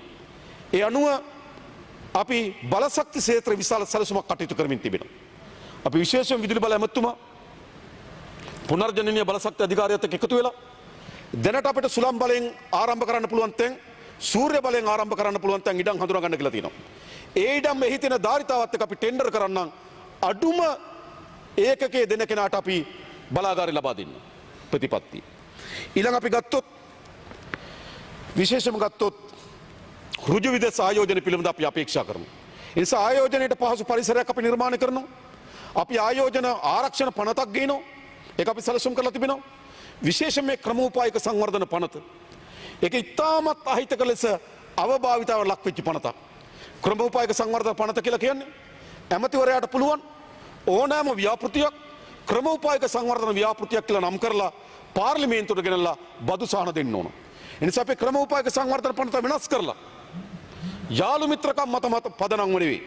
ආයෝජනයේ ප්‍රමාණය, ජාතික අවශ්‍යතාවයේ ස්වභාවය මේ ගැන කල්පනා කරපු නව බදු සහන දෙන පනතක් අපිට ඉක්මනින්ම පාර්ලිමේන්තු ඉදිරිපත් කරන්න සමත් කටයුතු කරනවා. ඒ කියන්නේ ආයෝජන ඉදිරිගැන්වීම වෙනුවෙන් අපි අවධානය යොමු කරමින් තිබෙනවා. ඊළඟ විශේෂයෙන්ම අපේ අධ්‍යාපන විශාල ප්‍රතිසංස්කරණයක් අපි බලාපොරොත්තු වෙනවා. අපි අධ්‍යාපන විශාලම ප්‍රශ්න මතුවලා තියෙනවා පාසල් පද්ධතිය තුල. අපේ පාසල් වලින් 18ක වගේ ප්‍රමාණික ළමයි 50ට වඩා අඩුයි. දැන් පාසල විශාල විෂමතාවයක් නිර්මාණය වෙලා තියෙනවා. ළමයි 6 දෙනා ඉන්න පාසල් තියෙනවා. ගිය අවුරුද්දේ ඇප්ලිකේෂන් එකක්වත් ආපු නැති පාසල් තියෙනවා. පාසල විශාල විවිධත්වයක් නිර්මාණය වෙත විශාල ප්‍රශ්නයක් මතුවී තිබෙනවා. ඒ නිසා මේ පාසල් යලි විධිමත් භාවයට පත් කිරීම සඳහා අපි ව්‍යාපෘති ආරම්භ කරනවා. අඩුම තරමේ පාසලක තරඟයක් තියන්න පුළුවන්, ට්‍රිප් එකක් යන්න පුළුවන්, සෙල්ලම් කරන්න පුළුවන් ළමයි ප්‍රමාණයක්වත් පාසලක ඉන්න ඕනකම තිබෙනවා. ඒ ගමේ ළමයි වගේම විවිධ සමාජ ස්තරයන්ගේ ළමයි මේ පාසල නියෝජනය කරන්න ඕන. පාසලෙන් එයාට අලුත් ජීවිතයක් උරුම කරලා දෙන්න ඕන. දැන් පාසල් පද්ධතියේ අලුත් පරිවර්තනයක් අපි සැලසුම් කරලා තිබෙනවා. ඒ වගේම අධ්‍යාපන ඇමතුමිය ලෙස අගමැතිතුමිය විශාල වේසක් දරමින් අපේ විෂය නිර්දේශ වෙනස් කිරීම පිළිබඳව නේද පාඨමාලාව මුළුමනින්ම වෙනස් කිරීම සැලසුම් කළා තිබෙනවා. අපි 10 වසරේදී පමණ මාවත් ගණනාවක් හඳුන්වා දෙන්න බලාපොරොත්තු වෙනවා. 9 වසරේදී නේද? අපේ අධ්‍යාපනයේ තියෙන ඒකරේඛීය පාරක පළවෙනි පන්තියට ඇතුළත් වෙනවා, පහේ ශිෂ්‍යත්ව විභාගය කරනවා, ඕ ලෙවල් කරනවා, හොඳ ලකුණු ගත්තොත් විද්‍යා ගණිත කරනවා, දොස්තරවරයා වෙනවා, ඉංජිනේරුවා වෙනවා. එක පාරයි තියෙන අපේ අධ්‍යාපනයේ. ලක්ෂ 3ක් පාසල් වලට ඇතුළත් වුණාට 2000ක් විතර ගන්න මෙඩිකල් ෆැකල්ටි එකට. ලොකු පාරක් ඇවිල්ලා චුට්ටි පාරකින් ගමන් කෙලවර වෙනවා. ඒ නිසා අපි 9 වසරෙන් පස්සේ පැතුරුණු පාරවල් ගොඩක් තියෙන දරුවට යන්න. ඒ හැම පාරකටම සමාජ වටිනාකමක් තියෙන පාරක් බවට පත් කරනවා. වෘත්තීය පුහුණුව, අධ්‍යාපනය යන්න ඕන මාවත. ඒක අපි විශේෂයෙන්ම ඔබතුමාලටත් නේද ඉක්මනින්ම අපි පාර්ලිමේන්තුව ඇතුළේ මේ පිළිබඳව වැඩමුළුවක් තියලා දැනුවත් කරන්න බලාපොරොත්තු වෙනවා. මේ අධ්‍යාපන අලුත් පාරක්. මේ අධ්‍යාපන මුළුමනින්ම ප්‍රතිසංස්කරණයට භාජනය කළ යුතුයි. දරුවන් ඒකරේඛීය පාරක දොස්තරවරයෙක් ඉංජිනේරුවෙක් පමණක් තමන්ගේ ඔළුවේ සීනය හදාගෙන මේ අධ්‍යාපන මාවත වෙනස් වෙන්න ඕන. අධ්‍යාපනය කියන්නේ පැතුරුණු පාරවල් ගොඩක්. ඒකට අවශ්‍ය වෙන පරිවර්තනය අපි ඇති කරනවා. ඊළඟ සුළු හා මධ්‍ය පරිමාණ ව්‍යවසායකයන්. සුළු හා මධ්‍ය පරිමාණ ව්‍යවසායක මාධ්‍යක ගොඩක් කතා කර. ඇත්ත. අපි දැනටමත් අපේ කර්මාන්ත අමාත්‍යාංශයෙන් හඳුනගෙන ඉන්න 40000ක් පමණ ඉන්නෝ. කර්මාන්ත කඩා වැටිලා ඒත් උන්ට කර්මාන්ත ගොඩනගා ගැනීම සඳහා විභවතාවයක් තියෙනවා. ඔවුන් බැංකුවට ණය වෙලා අලුත් ප්‍රාග්ධනයක් ගන්න බෑ. නමුත් ඔවුන්ට ඒ කර්මාන්ත දිස බලපුවාම නේද? ඒවා නැවත ආරම්භ කරන්න පුළුවන් විභවතාවයක් තියෙන කර්මාන්ත කරුවන් 40000ක් විතර ඉන්නවා. අන්නේ 40000 නැවත අපේ සුළු හා මධ්‍ය පරිමාණ ශේෂ්ත්‍රය ආරක්ෂා කර ගැනීම සඳහා සහන දෙන්න අපි ලෑස්ති. විශේෂයෙන්ම අපි බැංකුවත් එක්ක සාකච්ඡා කරමින් තිබෙනවා. තව සහන ලබා දෙන්න. ආසියානු සංවර්ධන ඔබ කිව් පරිදිම ආසියානු සංවර්ධන අරමුදලෙන් ලබා තියෙන ණය පෞද්ගල කැපක විශේෂම කල්පනා කරන්න ඒගොල්ලන්ගේ ණය ගෙවීමේ අනුපාතය ගැන විතරයි කල්පනා කරන්නේ. ඒ නිසා විශාල ලෙස මේ ණය ඇනේ හිටලා තියෙනවා. අපේ දවස්වල බැංකු පද්ධතිය බැංකු පද්ධතියේ ණය දීම වැඩි වෙලා තියෙනවා. ණය වලින් 80ක් ලබා දීලා තියෙන්නේ කෝපරේටිව් සෙක්ටර් එකට. 80ක් ලබා දීලා තියෙනවා. අඩුම තරමේ 40ක්වත් SME සෙක්ටර් එකට යන්න ඕනකම තිබෙනවා. ඒ සඳහා අවශ්‍ය වෙන රෙගුලාසි, ඒ සඳහා අවශ්‍ය වෙන සාකච්ඡාව අපි කරන්න ලෑස්ති. මොකද සුළු හා මධ්‍ය පරිමාණ ශේෂ්ත්‍රයේ හිටපු කර්මාන්තකරුවෝ කඩා වැටලා තිනවා. ඒගොල්ලන් සහාය ලබා දීම සඳහා අතිරේක ප්‍රාග්ධනය සපයා ගැනීම සඳහා අවස්ථාවන් අපි නිර්මාණය කළ යුතුයි. ඒ පිළිබඳව අපි සැලකිල්ලක් කරනවා. මේ කර්මාන්තකරුවන් 40000 නේද අපි ඉතා ඉක්මනින්ම නැවත කර්මාන්ත ආරම්භ කරන්නත් නේද ඒගොල්ලන් කර්මාන්ත ඉදිරියට ගෙන යාම සඳහා සැලසුම් අපි නිර්මාණය කරන්න බලාපොරොත්තු වෙනවා. ඒ වගේම කුෂ්කර්ම ශේෂ්ත්‍ර අපි විශාල පරිවර්තනයක් ඇති කරන්නත් බලාපොරොත්තු වෙලා තිබෙනවා. ඒ පිළිබඳව අපි අවධානය යොමු කරලා තිබෙනවා. ඒ නිසා වරාය ආශ්‍රිත නාවික කේන්ද්‍ර සහිත ආර්ථිකය අපි විශාල ලෙස සැලසුම් කරලා තිබෙනවා. විශේෂම ආසියානු සංවර්ධන බැංකුවත් එක්ක අපි එකඟතාවයකට එමින් තිබෙනවා. අපි පහුගියදා කැබිනට් මණ්ඩලය ඉඩම නිදහස් කරගත්තා. කෙරවල පිටියේ බාලු මධ්‍යස්ථානයේ එතන එතන සක්්‍යතා අධ්‍යයනය කරලා අපි එතන ඉතා ඉක්මනින් පටන් ගන්න අපි සැලසුම් කරලා තිබෙනවා. ඒක. ඒ නිසා ආර්ථික ස්ථාවරභාවයට ලක් කරලා අපි ආර්ථික ඉදිරි ඉලක්ක සහිතව මෙහෙයුමින් තිබෙනවා.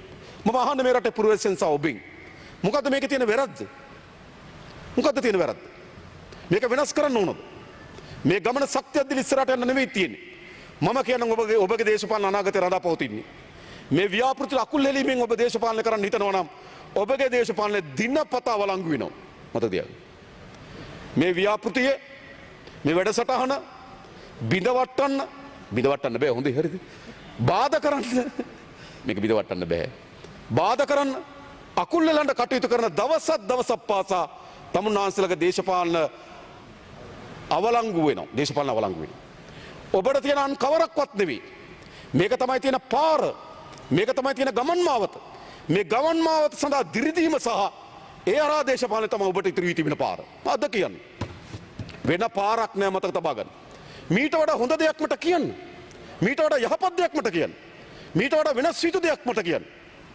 ඔබට නෑ. ඔබට ඉතුරු වී තිබෙන එකම දේශපාලනය මේට ආශිර්වාද කිරීම සහ මේට අනුගත වීම පමණයි. වෙන මොකද ඉතුරු වෙන්නේ? උදේට කෑ ගන්න පුළුවන් ටීවී කට් එකට. ඔහුගේ මුකුත් වෙන්නේ නැහැ. මාධ්‍ය අපේ රටේ දේශපාලනය කරපු කාලේ ඉවරයි. අපේ රටේ මාධ්‍ය නම් දේශපාලනය කරේ මම මේ රටේ ජනාධිපති වෙන්නේ නැහැ. මේ පාර්ලිමේන්තු 159ක් ඉන්නේ නැහැ. මාධ්‍ය මුළු දේශපාලනය 2019 අවසන් වුණු බව මතක තියාගන්න. 2019 දී මාධ්‍ය සතුව තිබුණු සමස්ත දේශපාලන බලය අවලංගු වුණා. ඇයි? මාධ්‍ය විසින් මාධ්‍යවල තියෙන බලංගුතාවයද නැති කරගෙන දේශපාලන න්‍යාය පත්‍රයකට ආවා. නැත්තම් අයි වඩම්මයිද? ආයෙ පුළුවන් ද දේශපාලන නායකයෝ හදන්න ඒ නාලිකාවලට? කරන්න බෑ. ඒ නිසා තවදුරටත් ඔයගොල්ලෝ හිතනවා නම් මාධ්‍ය මත යැපෙන මාධ්‍ය වලින් ගොඩනැගෙන එක තමයි දේශපාලන ව්‍යාපාර නෑ. ඒක දැන් පැරණි යුගය. අද තියෙන්නේ ජනතාවත් එක්ක කෙරෙන සංවාදය. නිරන්තරයෙන් ජනතාව මූණට මූණ මුණ ගැසීම. අපි දේශපාලන ව්‍යාපාරයක් ලෙස හැම වෙලාවම ජනතාවත් එක්ක සංවාදයෙන් යෙදෙන ජනතාව මුණ ගැසෙන දේශපාලන ව්‍යාපාරය. එතන තමයි අනාගත දේශපාලනය. මම කියන්නේ දැන් මේ අයවැය ලේඛන කාලෙත් අපි කිව්වා නේද? අපේ മന്ത്രിවරු ඔක්කොම එන්න එපා. මොකද මේගොල්ලෝ මොකක් හරි ඡන්දයක් කිලොත් වැඩිම ඉන්නේ 56යි. 60ක් આવොත් ඇති කිව්වා. අපි දෙකට ඔව් 60 වඩා එන්න ඕනේ නැහැ කිව්වා. 60යි තියාගත්ත අනිත් ඔක්කොම ගම්වලට යන්න කිව්වා. දේශපාලනේ තියෙන එතන. තවදුරටත් මේ මීඩියා ජිමික් අවසන් අපේ රටේ දේශපාලන. එනිසා උදේ කරන ගෝරනාඩුව වාසි නෙවෙයි අවාසි. හැබැයි Tamanට ස්වයං වින්දනයක් ලැබෙන්න පුළුවන් නේද? ස්වයං තෘප්තියක් ලැබෙන්න පුළුවන්. ස්වයං තෘප්තියක් ලැබෙන්න පුළුවන්. රෑ හතේ ප්‍රවෘත්ති බලනකොට මූණ තියෙනවා. Tamanට විතරයි. සමහරට ගෙදර අයටත් එපා වෙලා ඇති. කියනවා ආපුවාම. හරිද? මම දන්නවා සමහර කියනවා අපෝ ගෙදර අයත් අහන්නේ නැති මොනවද මේ කියන්නේ කියලා. මතක තියාගන්න මේ දේශපාලන යුගය ඉවර. මේ ඒ දේශපාලන යුගය තාමත් අපේ රටේ යථාර්ථය නම් අපි බලයට එන්නේ නැහැ. හොඳට තේරුම් ගන්න. මුළු පරිවර්තනයක් සිද්ධ වෙලා තියෙන්නේ. ඒ පරිවර්තනයට තමුන්නාන්සලා එන්නේ නැතුව අර පැරණි දේශපාලනයම පැරණි මාවතම පැරණි කතාවම නම් තමුන්නාන්සලා තියෙන්නේ. මා අයවැය ලේඛන ඉදිරිපත් නේද? එදා ආරක්ෂක අමාත්‍යාංශ කතාවේ තිබ්බ තමුන්නාන්සලා දේශපාලනේ පොසිල. කවදා හරි නේද? දේශපාලන ඉතිහාසඥයෝ හොයන්න පුළුවන් දේශපාලන පොසිල වගේක් හිටිය කියලා 2025 පාර්ලිමේන්තුවේ. ඔච්චරයි. වෙනස් වෙන්න අපි කිසි කෙනෙක් එක්ක පෞද්ගලික තරහක් නැහැ. ඒ ඔක්කොම දන්න අය, කතා බහ කරන අය, මුණ ගැහුණු අය, එකට දේශපාලන විවිධ අවස්ථාවල කරපු අය. හැබැයි අපි කියන්නේ අවස්ථාවක් කියලා තියෙන රටට. මේ රට නැවත නැගිටින්න අවස්ථාවක් ලැබිලා තියෙනවා.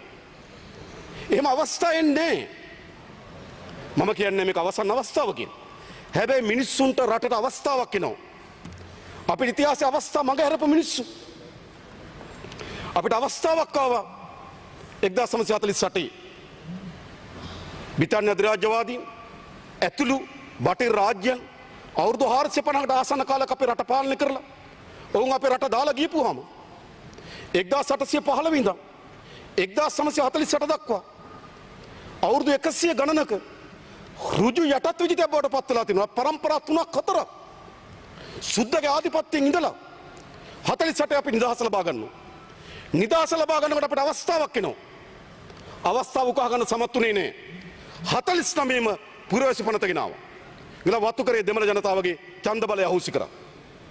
චෙල්ලනායක මහත්මයා උතුරට ගිහිල්ලා වෙනම දෙමළ රාජ්‍ය පක්ෂය දුව 1949 ෆෙඩරල් පක්ෂය. චෙල්ලනායක මහත්. එයි 48 නිදහස ලැබුණාට පස්සෙත් මේ අය ඒකාබද්ධ කරලා මෙරට ඉස්සරහට ගෙනියන්න බැරි වුණා. හැබැයි ඉන්දියාව 47 නිදහස ලබා ගත්තාම ඔවුන්ට තිබුණා ජාතික දැක්මක් තිබ්බා, ඉලක්කයක් තිබුණා. ඔවුන් නේද? ඔවුන් අභ්‍යවකාශය තරණය කරන ඉන්දියාවක් හදන්න පටන් ගත්තා අවුරුදු 100 පිරෙන කලින්. අපි 2048 වෙනකොට කණ්ඩ බොණ්ඩ තියෙන රටක් හදන්නම් කියලා ලැජ්ජයි. අපි වරද්දාගත්ත මතක තබා ගන්න. 48 ඒ අවස්ථාව අපිට හොඳින් උපයෝගී කරගත්තා නම් අපිට යලි මේ රට ශ්‍රේෂ්ඨ රාජ්‍ය බවට පත් කර ගැනීම අවස්ථාවක් තිබුණා. අත්හැරුණා.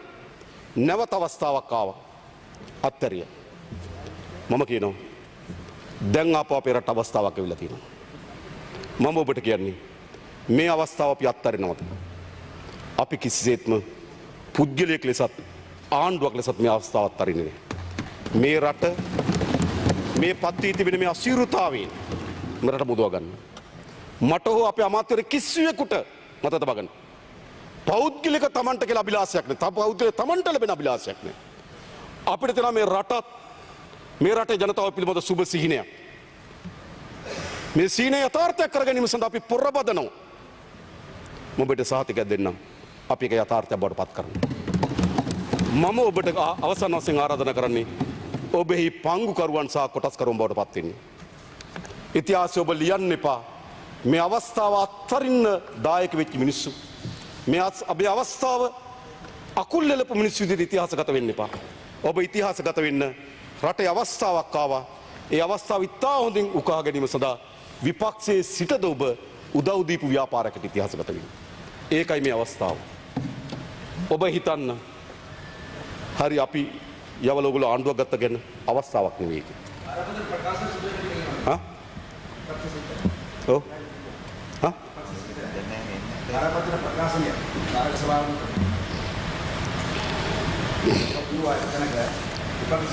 බරපතල ප්‍රකාශනය ගරු මන්ත්‍රීතුමා මොනවද නායක සභාවනේ ඔව් ඔව් පැහැදිලි කිරීමක් වුණා. මොකද ඔබතුමාගේ කතාවෙන් ආගෙන හිටියා. එතන කිව්වා ඔබතුමා කිව්වා බරපතල ප්‍රකාශනය විපක්ෂයට සිදු වෙනවා ආර්ථික අස්ථාවර කිරීමේ ඉලක්ක කරගෙන. ඒ ප්‍රකාශනය කරේ කවුද කියලා කිව්වේ නැද්ද කමන්නේ නැහැ. මොකද ප්‍රකාශන කරලා පැහැදිලි කරන්න ජනාධිපති මෙහෙම කිව්වොත්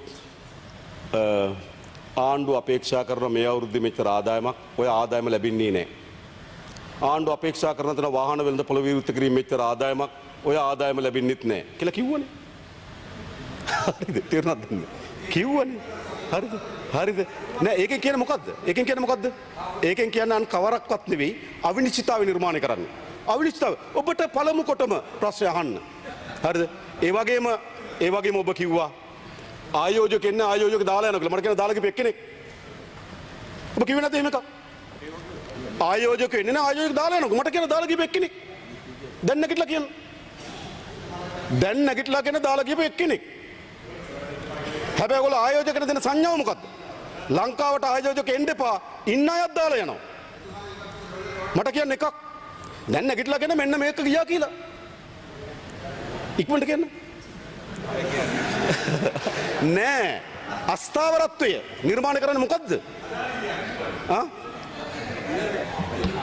ඉතින් අජිත් පීපරගෙන් අහන්න. අදානි ඉන්න ඕනද යන්න ඕනද කියලා. ඔබතුමාගේ ප්‍රෙස් එක මම බැලුවා. කෙටියෙන් ඔව් අජිත් ප්‍රරන්ත 8යි 2යි 6ට අදාන ඉන්න බෑ. තරඟකාරී ක්‍රමවේදයට අපේ සම්පත් සඳහා අනිවාර්යයෙන්ම අපි තරඟ කරලා හරි මිලකට තරංකාරී මිලකට සුළං සහ සූර්ය විදුලි ලබා ගත යුතුයි. ඒ ගැන සැකයක් නෑ. 8යි 26යි අදානිය ඕනේ නෑ. හැබැයි 5ට විතර දෙනවා නම් තරංකාරී මිලට එනවා නම් ගැටලුවක් නෑ. හරි අන්න ඒ සඳහා අපි අවශ්‍ය තරංකාරී ක්‍රමවේදය හදාගමු. ඒක තමයි හදන ක්‍රමය. ඒක තමයි අපි දෙන ස්ථාවරය. ඕක තමයි ස්ථාවරය. ඔක තමයි ස්ථාවරය. හර්ෂ.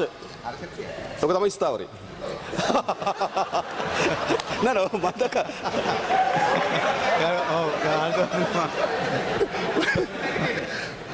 ඒක තමයි අපේ ස්ථාවරයක්. නෑ නෑ. ඔබතුමාට මතක ඇති අපි තමයි ඉස්සෙල්ලම මේ තරගකාරීත්වය ගෙනාවේ ගරු ජනාධිපතිතුමා. ඔබතුමායි අපි ඔක්කොම එක පැත්තේ ඉඳලා එකට කතා කරේ. ඕකට ජනාධිපතිතුමා ඕකනේ කතා කරේ. හරි. නෑ. දැන් බොහොම ස්තුතියි හර්ෂ මන්ත්‍රීතුමා. හැබැයි ඔබතුමාට අදානි සමාගමෙන් නිවේදනය ආපු හැටි පොඩි කලබල වීමක් වුණා එහෙනම්. කලබල වෙලා කිව්වා මේ ව්‍යාපෘතිය ගියා තව කවුද ඉන්නේ කියලා. මම දැක්ක ඔබතුමාගේ කාඩ් එකක් මං ගාව තියෙනවා. හරිද? මේක ගියා ආයේ කවුද එයිද ඩොලර් බිලියනක ව්‍යාපෘතිය. බිලියනකුත් නෑ එතන හොඳේ. එතන ගිහපු ඉලක්කමත් වැරදි. ඔබතුමාගේ ඩොලර් බිලියනක ව්‍යාපෘතියක් ගියා. බිලියනයක් නෑ එතන. හරිද? 900කුත් නෑ. හරිද? තව ලංසු තියන්න පුළුවන්. හරිද? මම කියන්නේ හරිද? ගියේ නෑ. හරිද? මේ ඒ නිසා ඒකයි මම කියන්නේ. ඒකට මතයක් හදනවා ආයෝජක යනවා. ඒතර ආයෝජක යන රටකට ආයෝජක එන්නේ නැහැ නේ. මං කියන්නේ අර ආර්ථික මේ මහදන් තියන අය ඒවා කිව්වහම ප්‍රශ්නක් තියෙනවනේ. ඒ නිසා ඉතා පැහැදිලි ඒවා. හරි නේද මනෝගණිස් මතුව. හරි රයිට්. ඉතින් ඕක තමයි අපේ තියෙන තත්ත්වය. ඉතින් මම කියන්න හදන්නේ අවසන් වශයෙන් මම අවසන් කරන්න හදන්නේ. ඒ නිසා මම හිතනවා මේක තමයි අවස්ථාව. මේ අවස්ථාව එක්ක ඕගොල්ලෝ එකට එනවද? නැත්නම් මේකට අකුල් වෙනවද කියලා තීරණය කරන්න.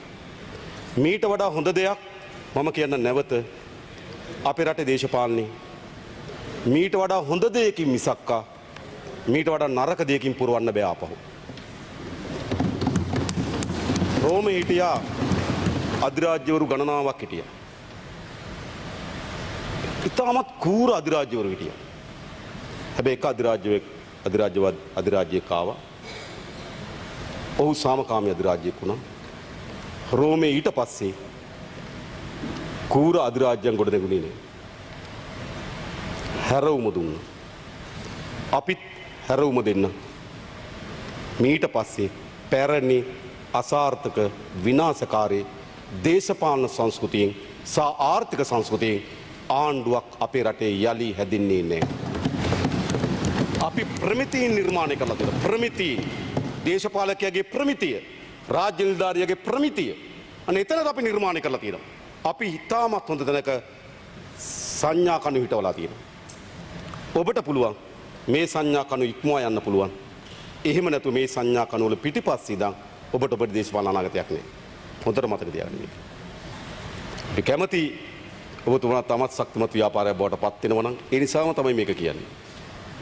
හරිද? බලන්නකො ලංකාවේ පළවෙනි වතාවට ආණ්ඩුවක් හැදලා තියෙනවා. මේ පාපාරාජ මම හිත 2020 ඉඳන් මම ඉන්නවා හිටියා. මේ පාර්ලිමේන්තුවේ ඡන්දෙන් ආණ්ඩුවක් හැදෙනවා. හැබැයි ටික දවසක් යනකොට ජනතාව විපක්ෂයට එපු අය ආය ආණ්ඩුවේ. ආණ්ඩුවට එපු අය ආය විපක්ෂ. අවුරුද්දයි දෙකයි යන්නේ ආණ්ඩුව කවුද විපක්ෂ කවුද කියලා හොයාගන්නද. විශේෂයෙන්ම අයවැය කාලෙක නේ මන්දර සමහර ඇමතිවරු හෝටල් වල හංගගෙන බේරගන්නේ. මතකනේ දන්නවනේ සිංගප්පූරුවේ හැංගුනේ නැද්ද හකිම් මන්ත්‍රීව මතකනේ. හරි මෙහෙම බේරගත්තේ. මේ අලුත් කතා නෙවෙයි මේවා. හරිද? හෝටල් වල තියාගෙන සිංගප්පූරුව හංගලා රිසාඩ් මන්ත්‍රීතුමාටත් මතකයි. එහෙම මේ කට්ටිය බේරගන්නේ. ආපහු එහෙම දේශපාලන සංස්කෘතියක් නේ. ජනතාව එව්ව ආණ්ඩුවක් ඒක ආණ්ඩුවේ ජනතාව එව්ව විපක්ෂයක් ඒක විපක්ෂය. ආණ්ඩුව නම් ආණ්ඩුවේ විපක්ෂ නම් විපක්ෂය. ලංකාවේ පළවෙනි වතාවට මෙහෙම එකක් හැදිලානේ නේද?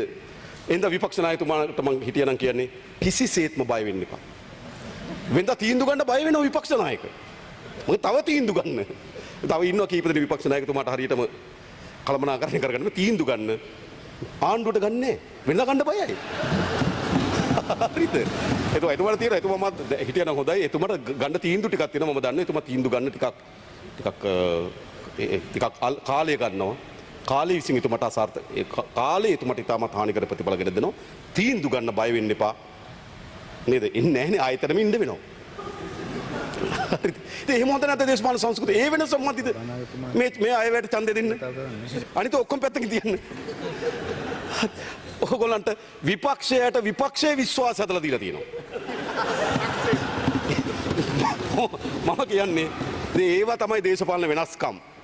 හරිද? ඒ නිසා මම හිතන්නේ මේ වෙනස්කමත් එක්ක අපි ඉස්සරහට යමු. විශේෂ මුදල් අමාත්‍යාංශ අපි ලේකම්තුමා ඇතුළු නිලධාරි මණ්ඩලය විශාල වෙහෙසක් දරනවා මේ මම හිතන එතුමා මහින්ද සිරිවර්ධන මැතිතුමා ඉතා වෙහෙසක් දරනවා. මම දැන් ඉතාමත් සමහර අවස්ථාවල විශාල බෙහෙත් අහුරක් බොමින් තමයි එතුමා වැඩ කරන්නේ. ශරීර මම එතුමා ගැන කියන්නේ එතුමාට හොඳ නිසා මම කියන්නේ. එහෙම විශාල ලෙස වැඩ කරමින් තියෙනවා. විශාල රාජ්‍ය නිලධාරීන් ප්‍රමාණයක් වැඩ කරනවා. අපි අමාත්‍යාංශවල වැඩ කරන සංස්කෘතියත් වෙනස් කරලා තියෙනවා. අපි ඒගොල්ලෝ කතා ගැඳවනවා. අපේ අදහස කියනවා, ඔවුන්ගේ අදහස කියනවා. අපි අතර සංවාදයක් යනවා. අපි හොඳ දේ තෝරා ගන්නවා. මට එක ප්‍රධාන නිලධාරී මහත්මයෙක් කිව්වා බදු පිළිබඳ එක කාන්තා නිලධාරිනියක් දීර්ඝ කාලයක් සාකච්ඡාවලට ඇවිල්ලා තිනා කිව්වා. පළවෙනි දවසේ කතා කරේ මේ සාකච්ඡාවේ කිව්වා. අපේ පාලනයන් තිබුණේ අනිත් අයට ඉඩ නොදෙන කාලනේ.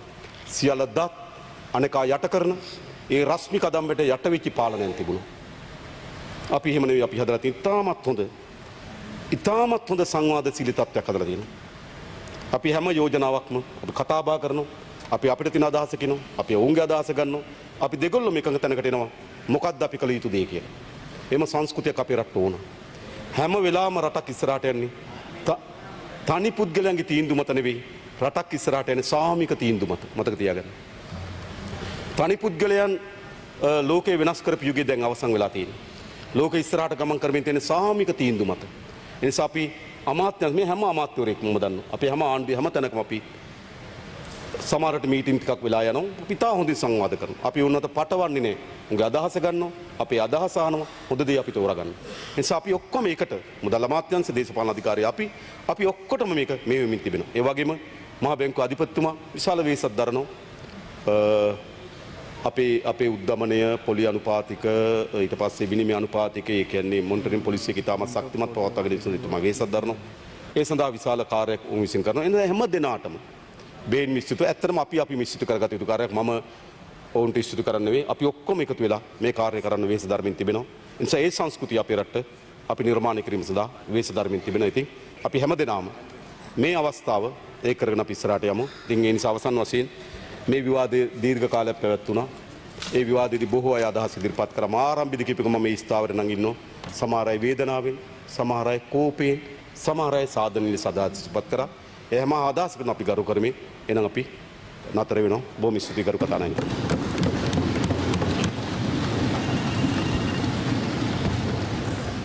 මුදල් ක්‍රම සම්පාදන සහ ආර්ථික සංවර්ධන අමාත්‍යාංශය ශීර්ෂ 102 කාරක සභාව එකඟද? ශීර්ෂ 237 සංශෝධන